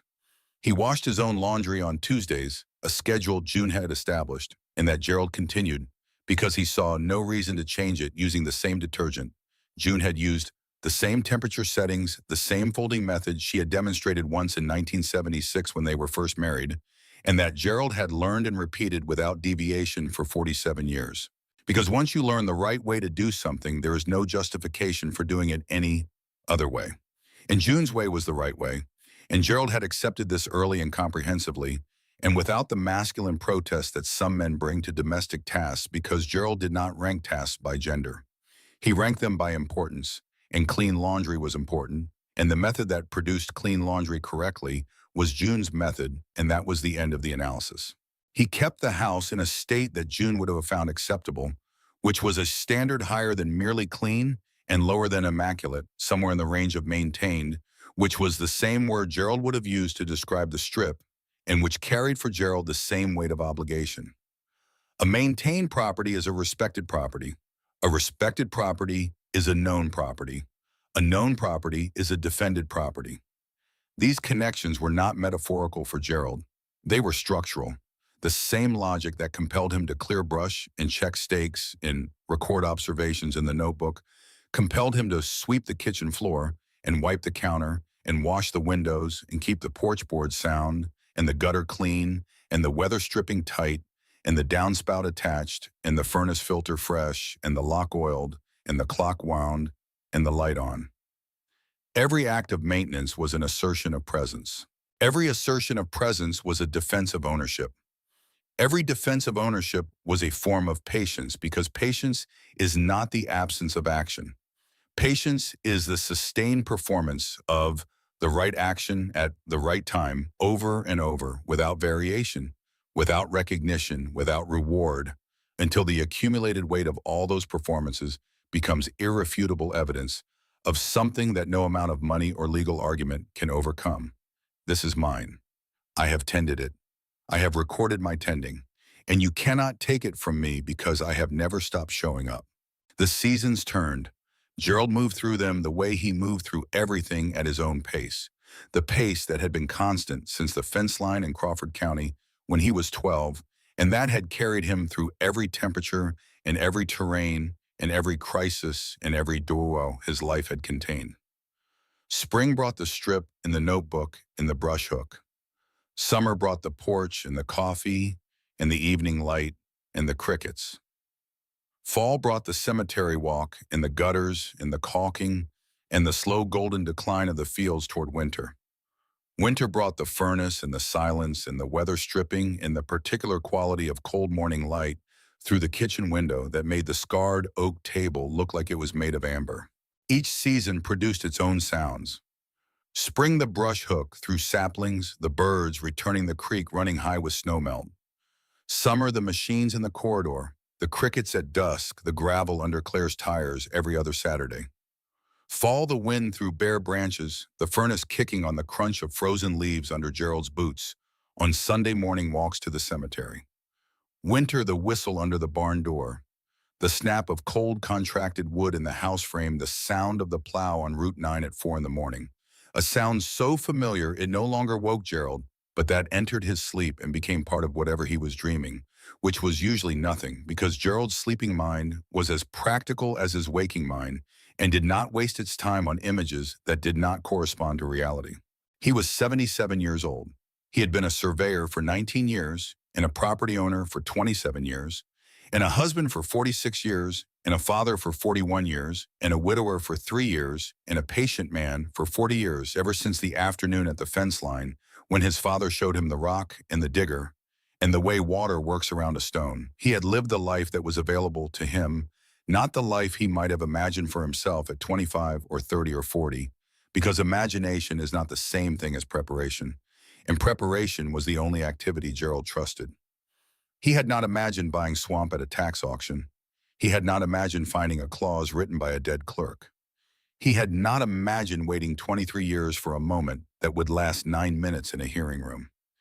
He had not imagined $4,100 a month. He had not imagined June dying before he finished showing her that the patience she had believed in was justified. He had not imagined any of it. He had prepared for it. Preparation was different from imagination. Imagination builds the house you want to live in. Preparation builds the house you can defend. Gerald had built a defensible house. Not the house on Sycamore Road, though. That house was defensible, too. Its porch boards sound, its gutters clean, its weather stripping tight. The house Gerald built was made of notebook entries and tax receipts and maintenance logs and photographs and a steady, unbroken 23-year record of a man showing up to tend land that nobody else believed was worth tending. That house could not be foreclosed. That house could not be condemned. That house was built on ground that Gerald Maddox had measured and maintained and documented with a precision that no developer, no attorney, no banker, no county commissioner, and no laughing man in a sport coat could challenge because the evidence was complete, the record was unbroken. And the word on page 114 was perpetual. The receipt was on the wall, framed by Claire. Morning light hit it at 10:15 each day, a rectangle of sunlight that moved across the glass and illuminated the faded numbers. $79.90. The most profitable purchase in the history of Mercer County, made by a man who had been told his risk profile was unfavorable, in a room where a banker laughed on a Saturday morning in July 27 years ago. Gerald passed the receipt every morning on his way to the stove. He did not stop to look at it. He did not need to. He knew what it said. He knew what it meant. He knew what it had cost: 19 years of career, reduced to a cardboard box, 2 years in a library, 23 years of brush clearing, in tax payments, in notebook entries, in silence, in refusal and steadiness, a second mortgage, in the terror of losing the house, June's illness, in June's faith, in June's death, in the silence after the silence that was not absence but architecture, the silence that held everything the words could not. Some mornings walking past the receipt, Gerald allowed himself to think about Russell Flagg. Not with anger, not with satisfaction, with the clinical interest of a man examining a phenomenon. Russell Flagg was a man who evaluated risk from the surface. He looked at Gerald's shoes and Gerald's address and Gerald's bank balance, and he calculated the probability of default, and he determined that the probability was too high, and he wrote the word unfavorable, and he moved on to the next application. Russell Flagg was not wrong exactly. He was incomplete. He measured what was visible and ignored what was buried. And the thing about buried things is that they stay buried until they don't. And when they surface with the accumulated force of everything that has been pressing down on them for decades. And the man who dismissed them has no defense except the surprised silence of a Sunday morning in a leather chair with a newspaper article in his lap, and the dawning understanding that unfavorable was not a description of Gerald Maddox. It was a description of Russell Flagg's ability to see what was in front of him. Gerald did not gloat. Gloating was for men who needed other people to know they had won. Gerald did not need anyone to know anything. The knowledge was in the notebook. The knowledge was on the shelf. The knowledge was in the strip 12 feet wide, half a mile long, cleared every April, maintained every year, documented every season, perpetual. He poured his coffee. He sat at the table. He looked through the kitchen window at the same view he had looked at every morning for 30 years. Fields, trees, sky barn, the faint distant sounds of a development he had never visited and never intended to visit, the sounds of money moving across his land, the sounds of machinery and commerce, and the daily operation of a $36 million project that could not function without crossing 12 feet of earth that Gerald Maddox bought for the price of dinner. The view had not changed. The fields were the same fields. The trees were the same trees, older and taller and thicker, but fundamentally the same, rooted in the same soil, growing at the same rate, indifferent to the passage of decades and the events that occurred beneath their canopy. The sky was the sky, sometimes the color of dishwater, sometimes the color of copper and rose. Always the same sky. Gerald was not a man who drew lessons from his own experience. He was a man who lived his experience and let other people draw lessons from it if they wanted to, which some did and some did not, and Gerald did not care which. But if someone had asked him, if someone had sat across from him at the kitchen table and asked what he had learned in 27 years of owning a piece of land that the world considered worthless, and that turned out to be the most valuable parcel in the county, Gerald would have said something simple. He would have said it in the flat, unhurried voice he used for all statements of fact, the voice that did not argue and did not persuade, and did not ask to be believed because it did not need to be believed. It needed only to be accurate. He would have said, check the old maps. That was all. 3 words. The distillation of 27 years and 19 years of surveying before that, and 12 years of watching his father work before that, the entire accumulated wisdom of Gerald Maddox's life compressed into a sentence that any first-year law student could understand, and that no one at the Mercer County Planning Commission or the Development Authority or Harlow's title firm had bothered to act on. Check the old maps, because the new ones cover the old ones, because assumptions cover facts, because the surface covers the ground, and the ground is where the truth lives. The ground is where the clause lives. The ground is where the line lives, and the line does not move because someone with a $36 million project would prefer it to. The line is here. It has always been here, and it always will be. On warm evenings, Gerald sat on the porch with his coffee and listened to the world. The corridor humming, the crickets singing, the wind through the trees. June's chair beside his empty and full empty of the woman and full of the years the woman spent in it, and Gerald beside it, the way he had been beside everything in his life, steadily at the speed of the ground, unhurried, unsurprised, certain. The green notebook on the shelf, 27 Aprils, 27 tax receipts, 27 acts of faith in a piece of earth the world dismissed and one man did not. The receipt on the wall, $79.90, the beginning. The clause on page 114, 7 lines, the foundation. The porch light on, the promise, perpetual. Claire in June's chair every other Saturday. The continuation. Some evenings when the light hit the fields just right and the wind carried the sounds of the corridor and the crickets began their ancient chorus and the darkness gathered at the edges of the porch like something patient, Gerald could almost hear her voice, clear and steady and certain. The voice of a woman who knew him better than he knew himself and who was stubborn enough to say the things he needed to hear at the exact moments he needed to hear them, and who had been right about everything, everything from the first day to the last. How long are you going to wait? He had waited long enough. The porch light was on. The chair was occupied. The strip was clear. The notebook was full. The receipt was framed. The clause was valid. The payment arrived on the 1st. The land was his. The line was here. The fence was finished. The ground had given what the ground would give. And the man who kept striking had found the gap. $4,100 a month for the rest of his life. And after, because that was what perpetual meant. After Gerald, after Claire, after the development and the investors and the attorneys and the judges and the clerks, after the buildings aged and the fountain needed repair and the retail spaces changed tenants and the residential units turned over, and nobody remembered who built the project or who stopped it or who sat in a hearing room on a June morning and watched a judge hold a piece of linen paper to a window and read 7 lines of ink that had been waiting 84 years. Perpetual meant after all of it, after memory, after the story had been told so many times the numbers rounded and the names blurred, and what remained was not the fact, but the shape of the fact smoothed the way rivers smooth stones, wearing away the detail, leaving the form. An old man bought swamp for almost nothing. He held it for decades. He said no to every offer. His wife believed in him. His daughter fought for him. And the swamp was worth more than anyone who laughed at it ever imagined. That was the shape. The details were in the notebook on the shelf, in the filing cabinet beside the furnace, in folders labeled by year. Proof that he had been here. Proof that he had paid. Proof that he had cleared and checked and recorded 23 times 23 Aprils, 23 acts of faith in a piece of earth that the world looked at and saw nothing, and that Gerald Maddox looked at and saw everything. The details would outlast the shape. They would sit in the notebook in the cabinet long after the last person who remembered Gerald's face had forgotten it. Whoever came next, whoever opened the drawer, whoever turned to the first page and read the first entry. April 1997. First maintenance cleared brush set stake, strip in good condition.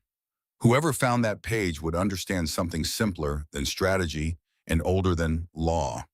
They would understand that a man showed up, that he kept showing up, that he did not stop when the world told him to, or when the money ran out, or when his wife got sick, or when the offers came, or when the stakes were pulled, or when the debris was dumped, or when the laughter echoed off cinder block walls in a courthouse basement. He showed up, he measured, he recorded, he waited. And the land remembered, and the clause was perpetual, and the porch light was on. And Gerald Maddox, 77 years old, retired county surveyor, owner of 1.7 acres of what the world once called swamp brush, in a drainage ditch, sat in his chair with his coffee and his silence and his patience and his notebook and his receipt and his memory of a woman who gave him a library card and told him to go read something, and who was right about everything from the first day to the last, and he was content. Not happy, content. There is a difference. Happiness is weather. It comes and goes. Content is ground. It sets, stays, it holds. It bears the weight of everything placed upon it, the grief and the joy and the silence, and the years, all the years, stacked one on top of another like maps in a county archive, each covering the one beneath each, adding its marks, and underneath all of them at the bottom, on page 114 of Plat book, 19 lines of ink on linen paper, written by a man named T.R. Fenton on the 3rd of April, 1912, in a hand that was taught by 1 century and carried its lessons into the next, and was read by a man named Gerald Maddox in the century after that. And the word had not changed in 115 years, and it would not change in 115 more. Perpetual. The porch light glowed, the fields were dark, the corridor hummed, the crickets sang, the chair was beside his. The notebook was closed, the receipt was on the wall. The ground held everything. And Gerald Maddox was home. But the land had stories it told only to the man who walked it every April, stories written not in ink but in the physical evidence of seasons passing over a 12-foot corridor that had been at various points in its 115-year recorded history.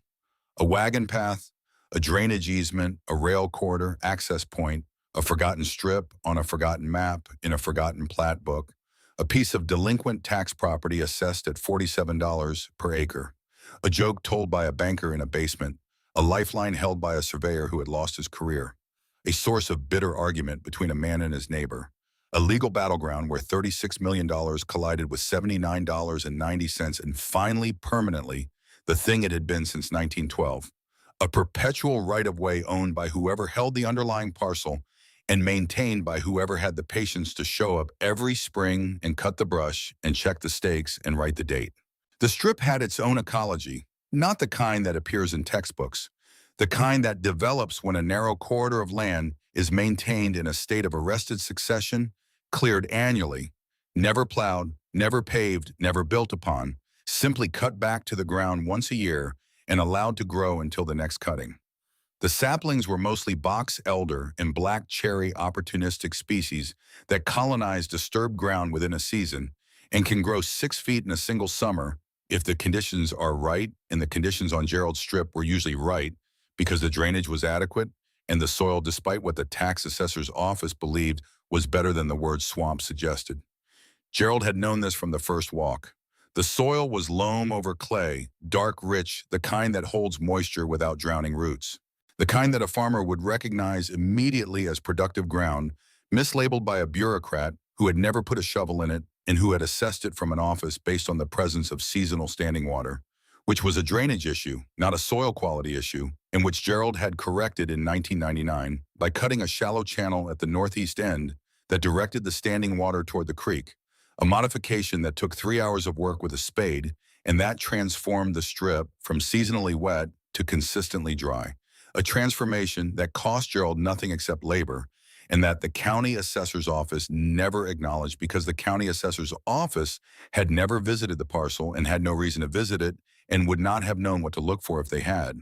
The annual cycle of growth and cutting produced a particular landscape.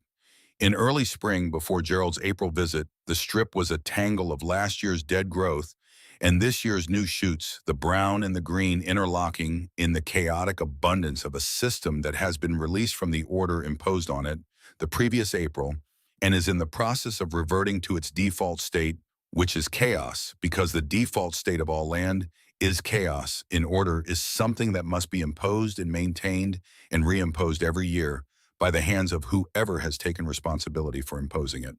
By late spring after Gerald's visit, the strip was clean, 12 feet wide, clear sight lines from one end to the other, the cut brush stacked at the edges, the stakes visible, the ground firm.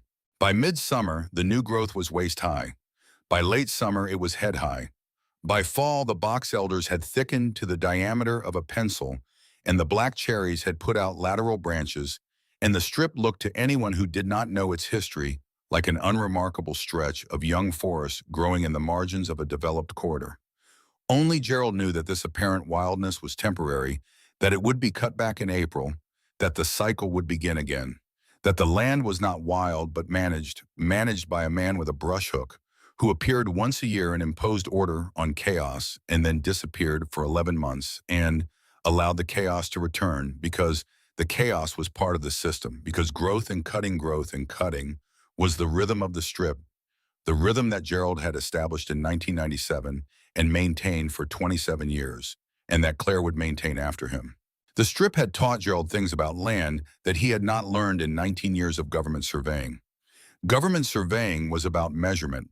It was about establishing the position of a line to a tolerance of a 16th of an inch over a distance of a quarter mile. It was about precision. It was not about relationship. Gerald's relationship with the strip was different from his professional relationship with the properties he had surveyed. He had measured those properties. He had walked them.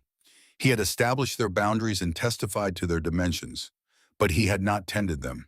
He had not returned to them year after year to cut and clear and check and record. He had not watched them change through 27 cycles of seasons. He had not noticed the way the drainage patterns shifted when he cut the channel in 1999, the way the soil darkened as the annual cutting and decomposition of brush added organic matter, the way the fox chose the strip as its territory in 2001 and abandoned it in 2004, the way the bird population changed when the black cherries matured enough to produce fruit, the way the ground smelled different in April than in October, way the morning light fell differently on the cleared strip than on the surrounding growth, the way the strip existed as a defined space within the landscape, a corridor of managed land within a larger corridor of development, a human imposition on the natural order that required annual renewal, annual commitment, annual presence. The strip taught him that land is not a thing you own. It is a relationship you maintain. Ownership is a legal concept. Maintenance is a physical act. The legal concept gives you the right. The physical act gives you the knowledge. And the knowledge is what matters because the knowledge is what you bring to the hearing room. The knowledge of 23 years of April entries written in mechanical pencil. The knowledge that the Northeast stake was displaced by frost heave in 2011 and reset with a mallet. The knowledge that someone dumped debris in 2018. The knowledge that the drainage improved after the channel was cut.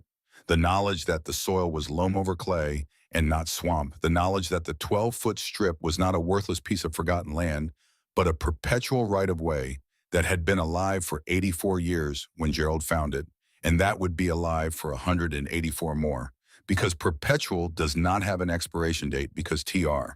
Fenton chose his words carefully because words on linen paper written in proper ink by a man with the legal authority to notarize them do not decay, do not fade into irrelevance, do not lose their force because a century has passed and the world has built a $36 million project on top of them. The words hold, the way the ground holds, the way the line holds, the way patience holds. Gerald understood all of this. He had understood it since the Tuesday in the library when he turned to page 114. He had understood it through 23 years of waiting and 3 years of widowhood and the slow, steady, unremarkable passage of seasons that constituted the remainder of his life. He did not need the understanding to be acknowledged. He did not need it to be published or taught or discussed at conferences. He needed it to be true, and it was true. He had verified it with 27 years of measurements, and the measurements were correct, and the line was here, and the line was his. In the mornings, Gerald stood at the kitchen window with his coffee and watched the light arrive. It came over the hills east of Route 9 first, as a gray suggestion, then as a golden line along the ridgetops, then as a full flood that poured down the slopes and across the fields, and through the kitchen window, and onto the oak table where the map still lived under the sugar bowl. The ballpoint pen line from Route 9 to the river, still sharp after 27 years, because ballpoint ink does not fade the way pencil does, and because Gerald had drawn it with the pressure of a man who intended it to last. The light moved across the table surface and reached the wall where the receipt hung. $79.90.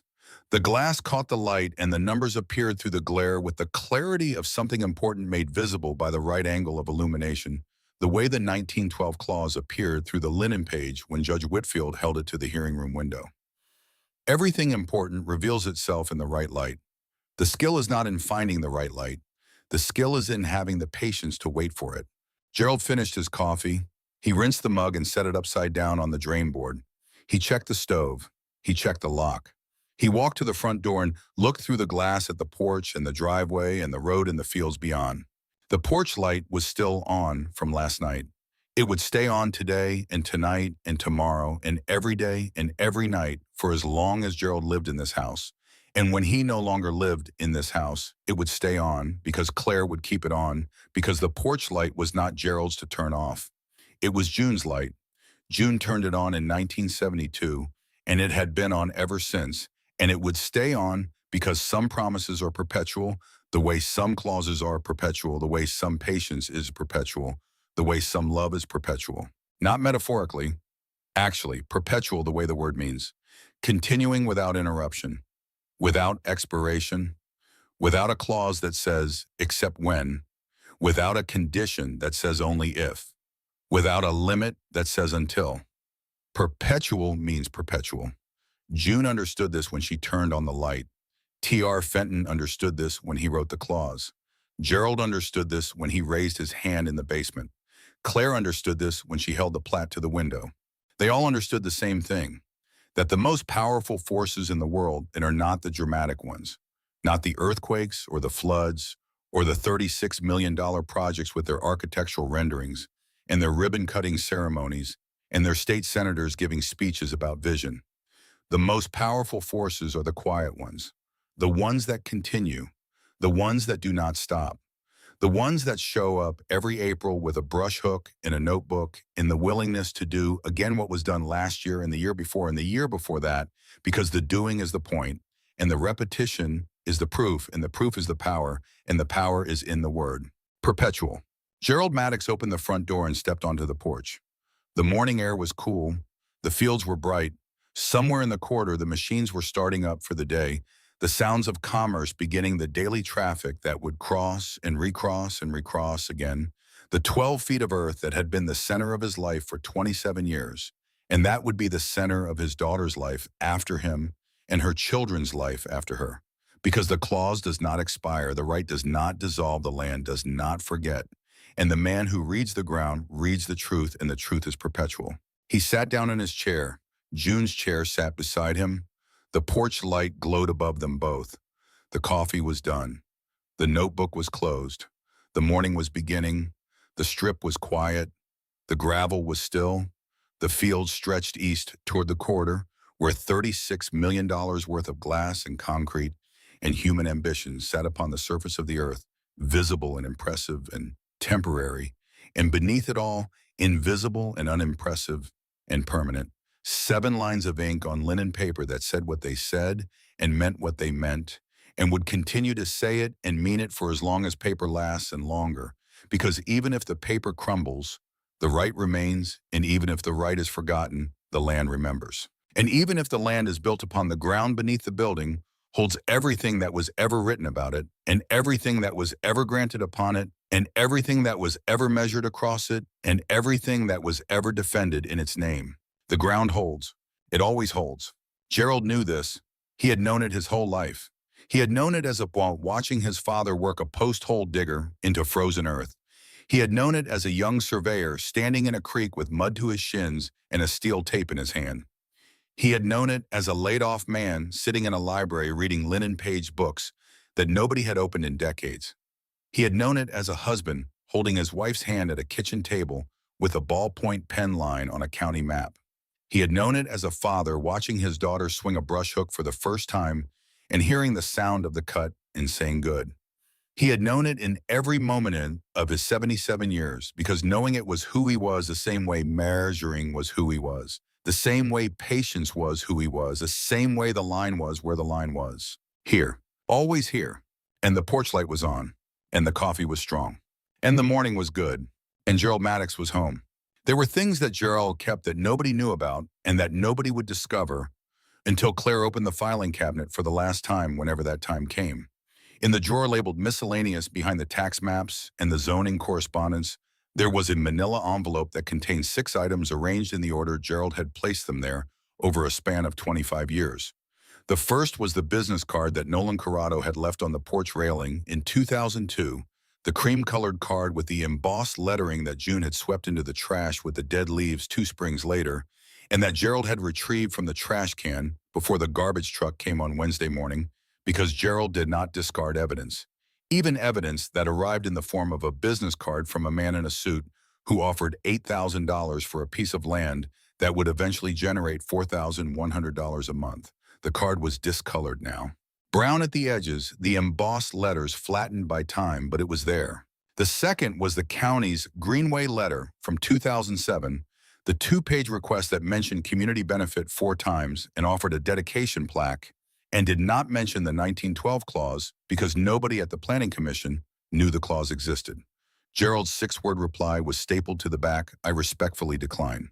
6 words that had taken him approximately 4 seconds to compose and that he had considered briefly expanding into a longer explanation before deciding that 6 words was sufficient because the explanation was not the county's business, and brevity was, in Gerald's estimation, the purest form of clarity.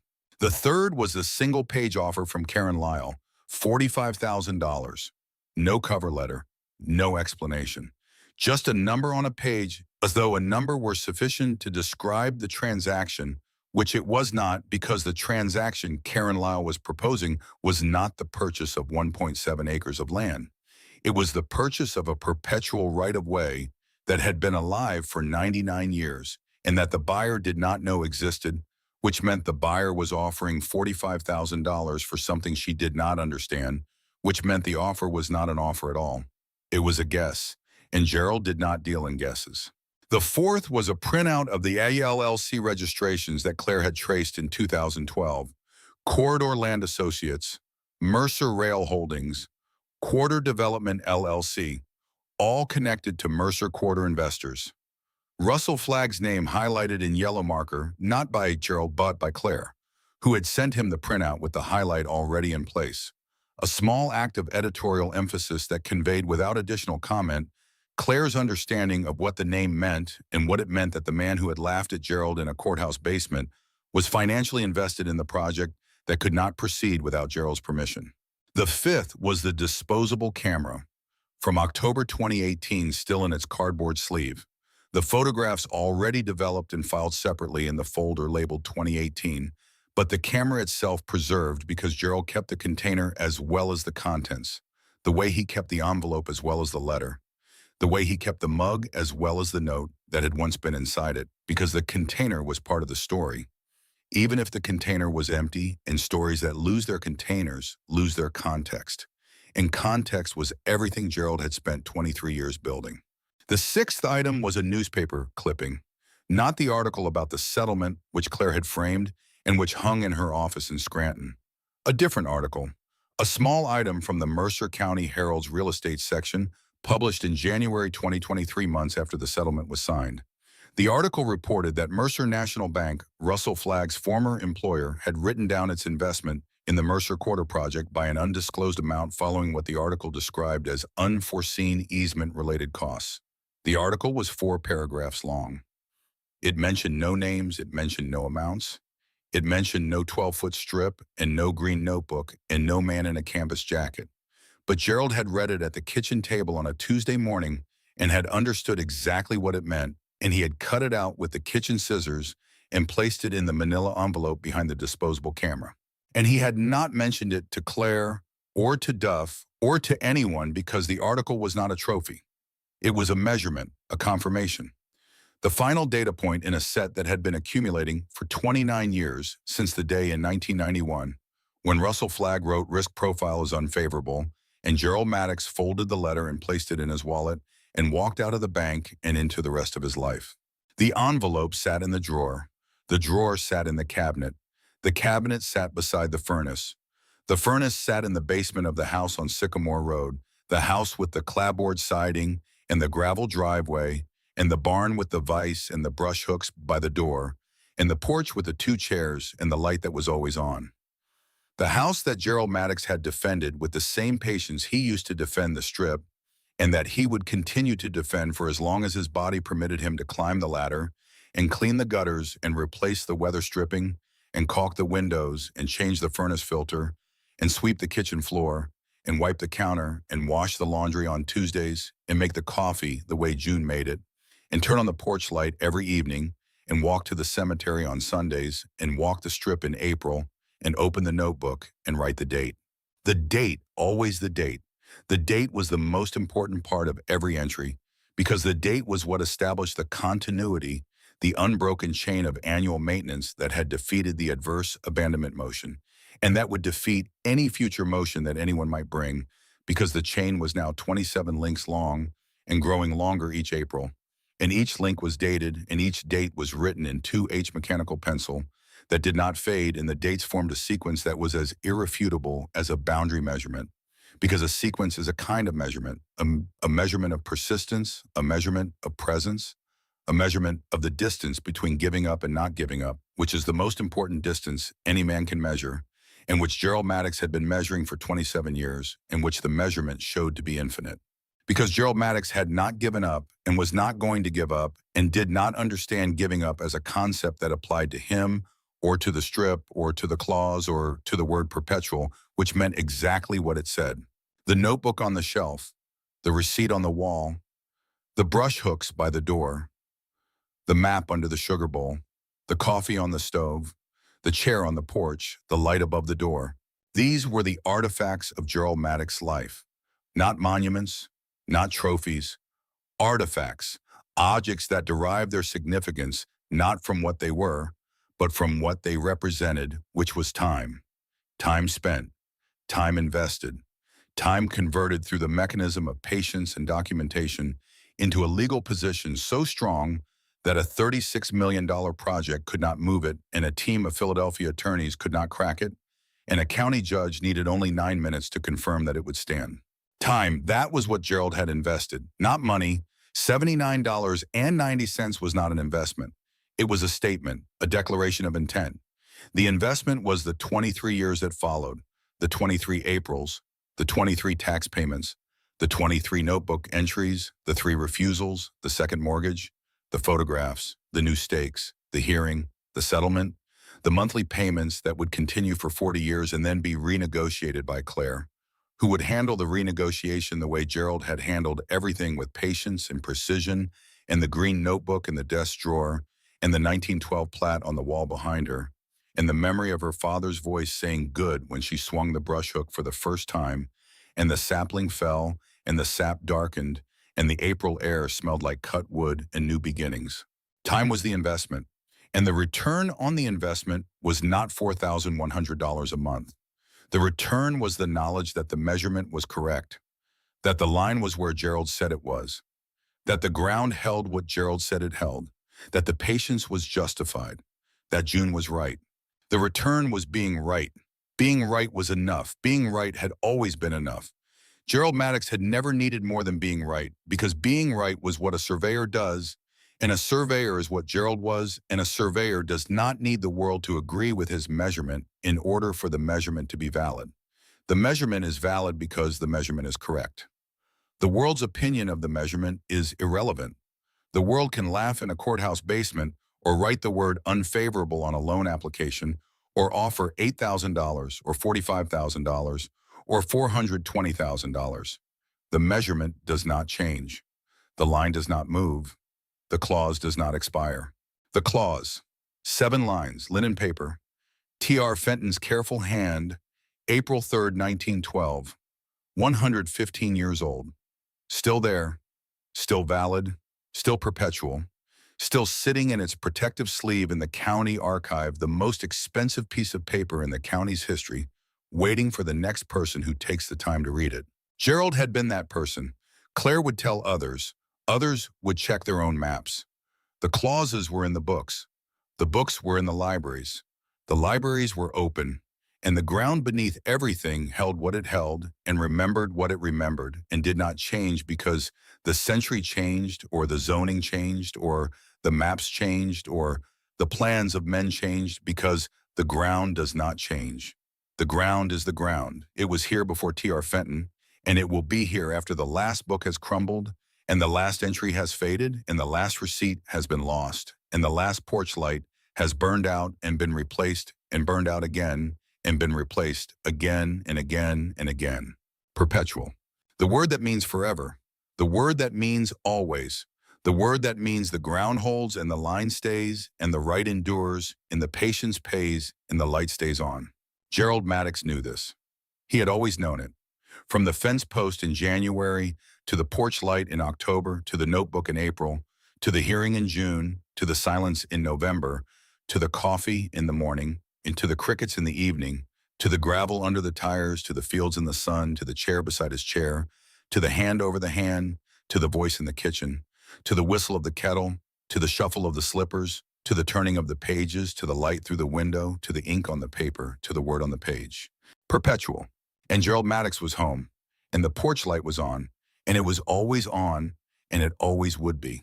Years from now, when Gerald Maddox is no longer sitting on the porch, and the chair beside June's chair is empty too, and the house on Sycamore Road has passed to Claire, the way the brush hook passed from Gerald's father to Gerald, and the way the claws will pass from Claire to whoever comes after Claire, a person will walk into the Mercer County Public Library on Elm Street and request Plat Book 19.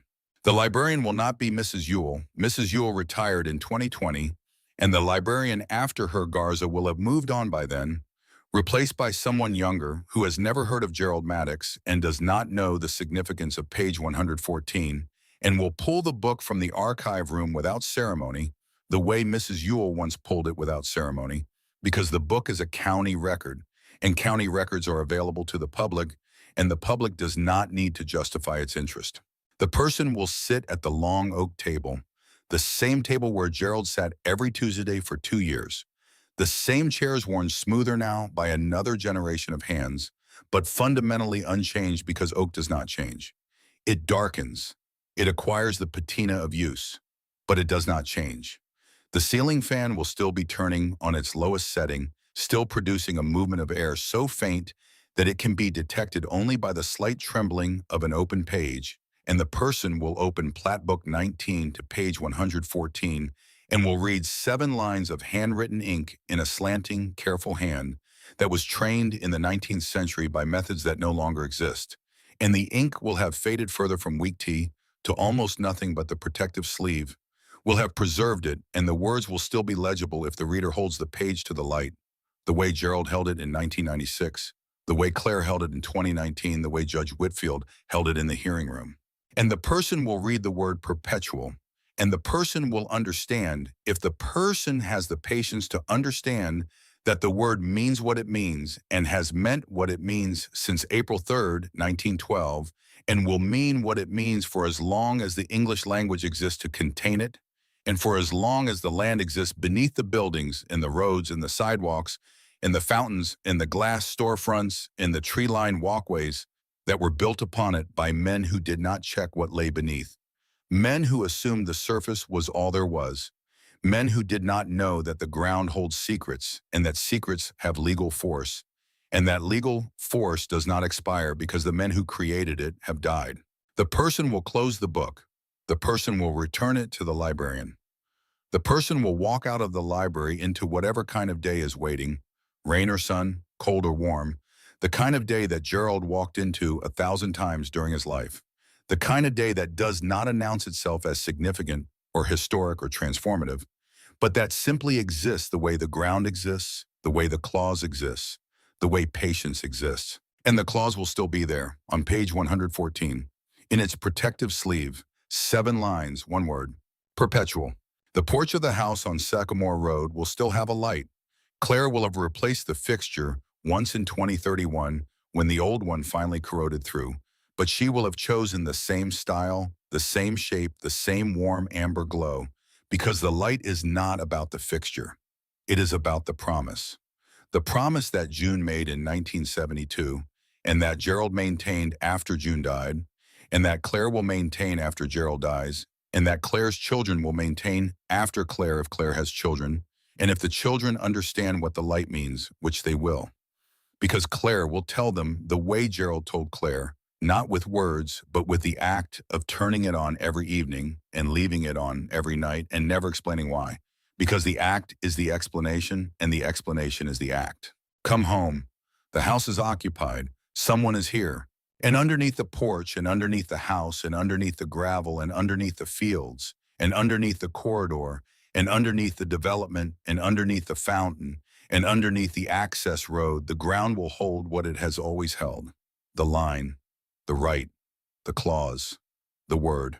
Written by a man with a pen in 1912 and read by a man with patience in 1996 and defended by a woman with a law degree in 2019 and maintained by a family with a brush hook for as many Aprils as the calendar can produce.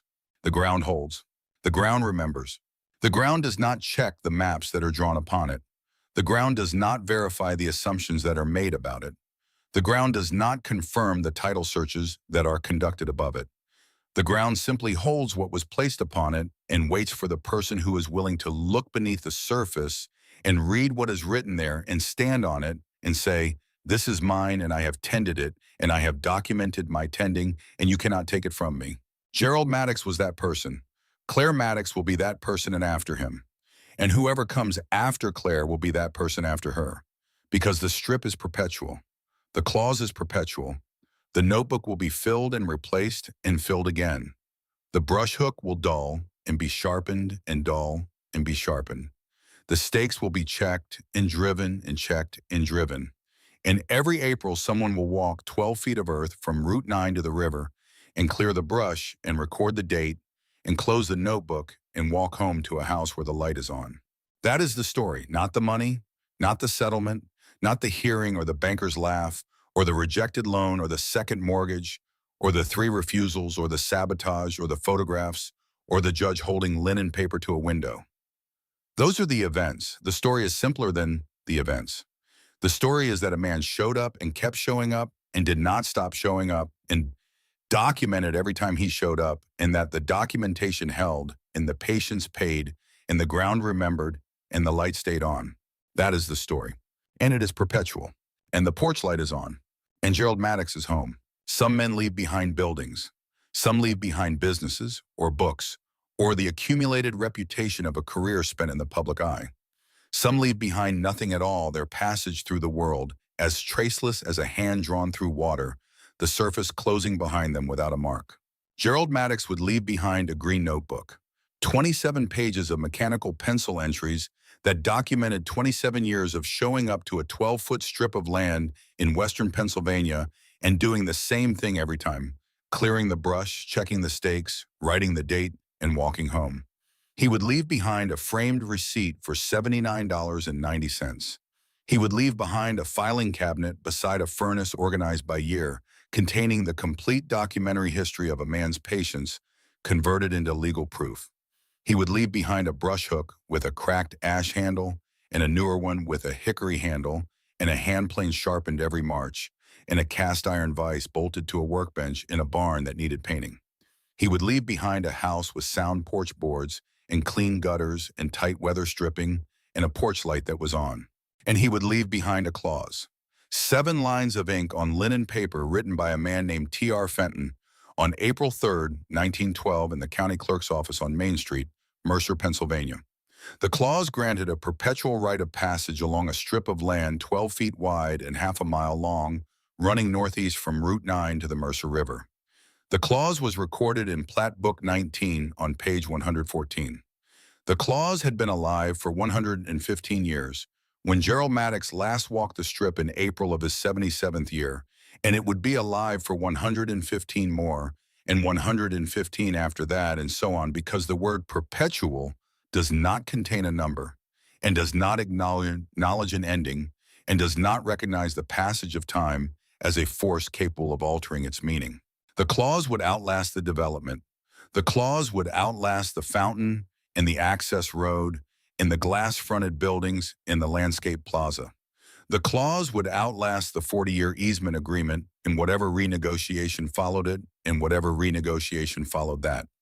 The clause would outlast the courthouse where the hearing was held and the library where the Plat book was stored and the house on Sycamore Road where the porch light was on. The clause would outlast every person who had ever read it or argued about it or profited from it or been defeated by it. The clause would outlast Gerald and Claire and Duff and Edna and Mrs. Ewell and Russell Flagg and Diane Ashford and Brent Harlow and Judge Whitfield and the senator who gave the ribbon-cutting speech and the architects who designed the buildings and the construction workers who built them and the tenants who occupied them and the customers who visited them and every other human being who had any connection, however slight, to the 12 feet of earth that a quiet man in a canvas jacket bought for the price of a good dinner on a Saturday morning in July, in a courthouse basement where a banker laughed and the fluorescent lights hummed and the air smelled like burnt coffee and old carpet. The clause would outlast them all, because the clause was not about them. The clause was about the land, and the land does not end.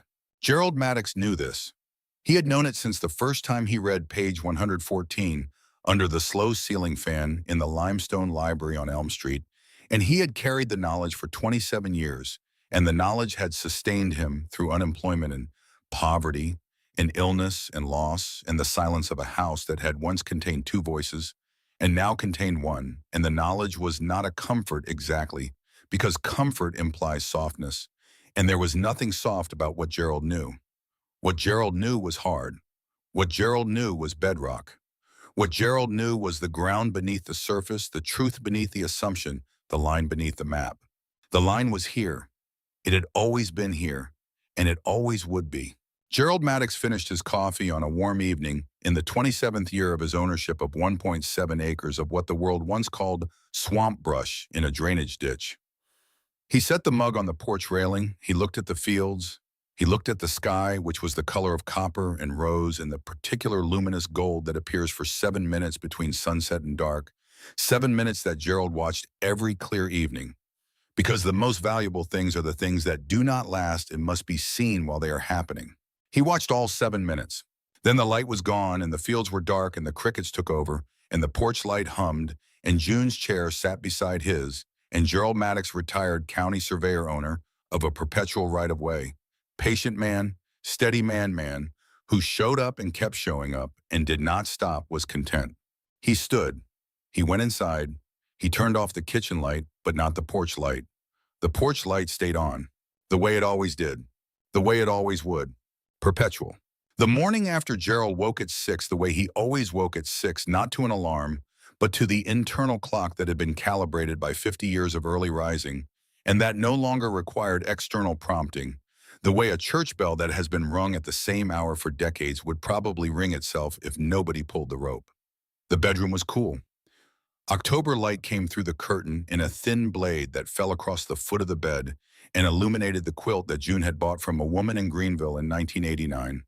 A quilt with a log cabin pattern in blues and creams that June chose because she said it looked like something that had always existed rather than something that had been made, and Gerald understood what she meant, even though the distinction would have baffled most people. Because June's eye for objects was like Gerald's eye for terrain.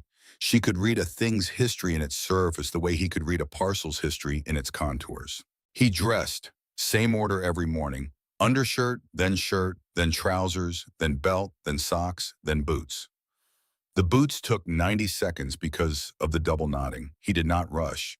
Rushing the boots would have been a concession to a world that was always in a hurry, and Gerald had stopped making concessions to that world 40 years ago at a fence line in Crawford County. He walked down the hall past the bathroom and the back bedroom where Claire slept on her visits and into the kitchen where the oak table sat under the window with the map still beneath the sugar bowl and the morning light beginning to reach across the surface toward the wall where the receipt hung in its frame. He filled the kettle, set it on the burner, turned the flame to medium-high, waited. 30 seconds after the boil, June's instruction. He had followed it for 3 years now without her here to verify compliance, and he would follow it for the rest of his years because the instruction was correct, and correctness does not require the presence of the person who established it. He poured. Black, no sugar. Same mug every morning, the one June chose for him when she finally won the 7-year campaign against the chip mug, a plain white ceramic mug with no stripe and no chip and no history, except the history Gerald was building into it one morning at a time, the way he built history into everything he touched, slowly through repetition, through the patient accumulation of use that transforms an object from a thing you own into a thing that owns part of you. He sat at the table. The light reached the receipt, $79.90.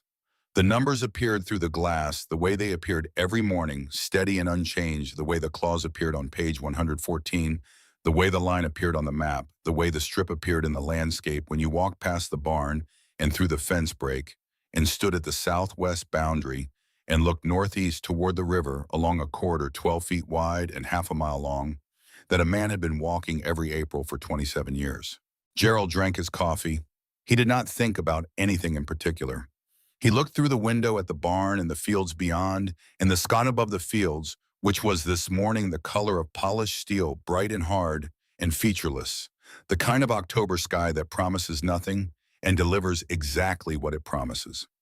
He listened to the sounds of the house, the clock above the stove, the refrigerator, cycling the faint whistle under the barn door that he had fixed in 2021 and that had returned in 2024 because weather stripping has a lifespan, and the lifespan of weather stripping in a barn exposed to western Pennsylvania weather is approximately 3 years.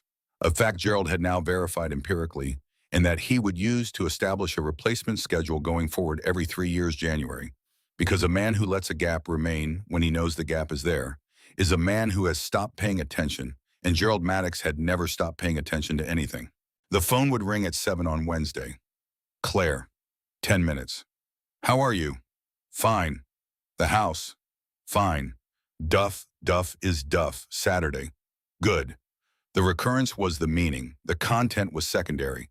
The call existed to confirm that the connection existed the way the porch light existed to confirm that the house was occupied, the way the April entry existed to confirm that the strip was maintained. Confirmation. That was what Gerald's life had become. A series of confirmations. The payment on the first confirmed the easement. The tax check in April confirmed the ownership. The notebook entry confirmed the maintenance. The call on Wednesday confirmed the daughter. The light on the porch confirmed the promise. Each confirmation was a measurement, and each measurement was a point on a line. And the line extended forward into a future that Gerald could not see, but that he trusted to exist, because the line had been extending for 27 years and had not yet deviated and showed no sign of deviating, because the line was built on a word that did not deviate. Perpetual. Gerald rinsed his mug, set it upside down, checked the stove, checked the lock, walked to the front door, opened it, stepped onto the porch. The morning was clear. The fields were bright. The gravel was dry. The barn was quiet. The machines in the corridor had not yet started. For a few minutes, the only sounds were the birds and the wind and the faint, distant rumble of a truck on Route 9, which might have been a delivery truck or a county truck or a truck carrying materials to the Mercer Quarter development. A truck that would cross the 12-foot strip without its driver knowing that the crossing cost $4,100 a month, indexed to inflation, transferable to heirs, payable for the remaining duration of a 40-year term, because the driver did not need to know. The driver's job was to drive. The knowing was Gerald's job. The knowing had always been Gerald's job, and Gerald had done it well. He sat in his chair. The chair had been in this position on this porch for 30 years. The legs had worn shallow depressions in the porch board's quarter-inch grooves that matched the diameter of the chair legs exactly, because 30 years of a man's weight concentrated through 4 points of contact will depress even pressure-treated lumber, slowly, imperceptibly, 1 fraction of a millimeter per season, until the depressions become permanent features of the surface evidence of presence, proof of occupancy, the porch equivalent of the notebook entries that documented 27 years of showing up. June's chair sat in its own depressions, slightly shallower than Gerald's because June weighed less, but present, measurable, real. The depressions would remain in the porch boards for as long as the boards remained, which would be approximately 15 years, given the replacement schedule Gerald had established, at which point Claire would face a choice: replace the boards and lose the depressions, or keep the boards and accept the wear. Gerald did not know which she would choose. He did not need to know. The choice was hers. The boards were the boards. The depressions were the record. And the record, like all records, would eventually be overwritten by the next record, which was the nature of surfaces, which is why Gerald had always trusted the ground beneath the surface more than the surface itself, because surfaces change and the ground does not. The ground. Always the ground. The ground beneath the porch, and the ground beneath the gravel, and the ground beneath the fields, and the ground beneath the corridor, and the ground beneath the strip. The same ground, connected, continuous, unbroken. Stretching from Gerald's front door to Route 9 to the 12-foot strip to the Mercer River.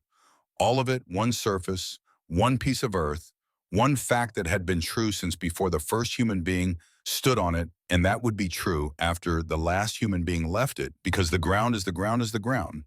And the ground does not require human beings to verify its existence, or to maintain its integrity, or to record its dimensions. Though Gerald had done all three for 27 years, out of respect and out of duty, and out of the particular stubbornness that Duff Kinney had once called a flaw, and later called a virtue, and that June had called both things in the same breath, and that was in the end.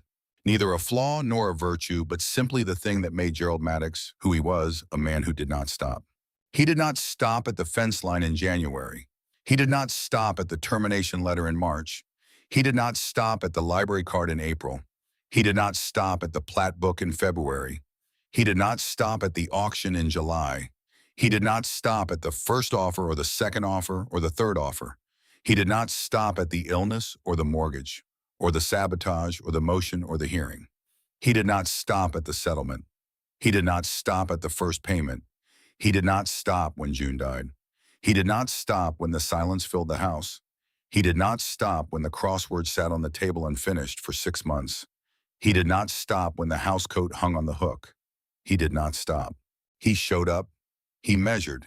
He recorded. He waited. He showed up again. He measured again. He recorded again. He waited again. 27 times, 27 Aprils. 27 entries in a green notebook with a mechanical pencil that did not fade, written by a hand that did not waver. Documenting a commitment that did not lapse. Defending a right that did not expire. And the right did not expire because the word that created it was perpetual. And the man who defended it was patient. And the patience was not a virtue.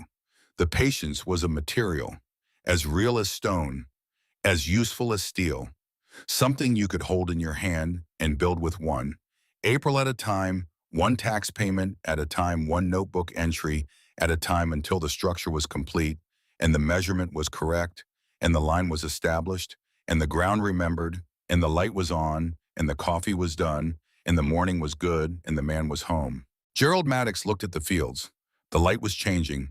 The steel-colored sky was softening at the eastern edge, admitting a pale gold that would spread across the hills and down the slopes and over the fields and onto the strip.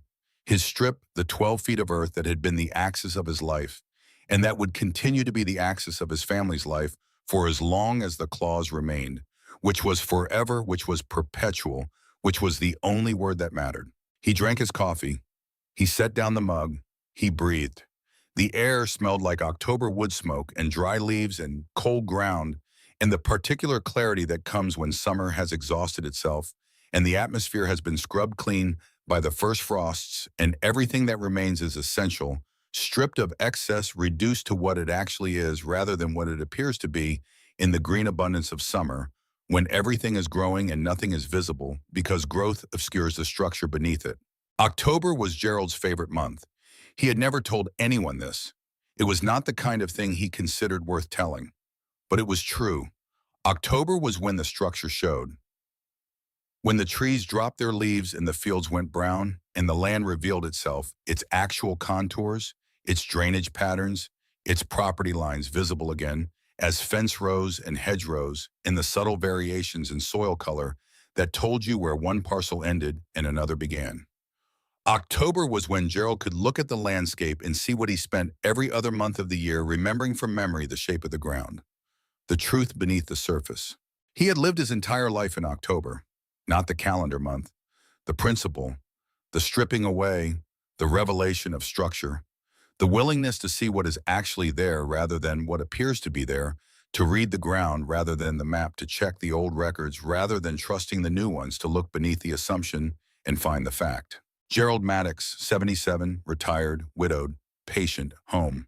The porch light above him, glowing amber in the morning light, redundant and indispensable, burning through the daylight, the way it burned through the dark, the way it had burned since 1972, the way it would burn tomorrow and the day after and the year after and the decade after, perpetual, the way June intended it, the way Gerald maintained it, the way Claire would inherit it. And the strip, out there past the barn, through the fence break, 12 feet wide, half a mile long, cleared in April, growing now, the box elders and the black cherries reaching for the sky, the annual rush of growth that would be cut back next spring by a man with a brush hook who would open a notebook and write the date and close the notebook and walk home to a house where the porch light was on. 28th year coming, 28th April, 28th entry. Gerald would be there. The way he was always there. The way the ground was always there. The way the clause was always there. The way the light was always on. Perpetual.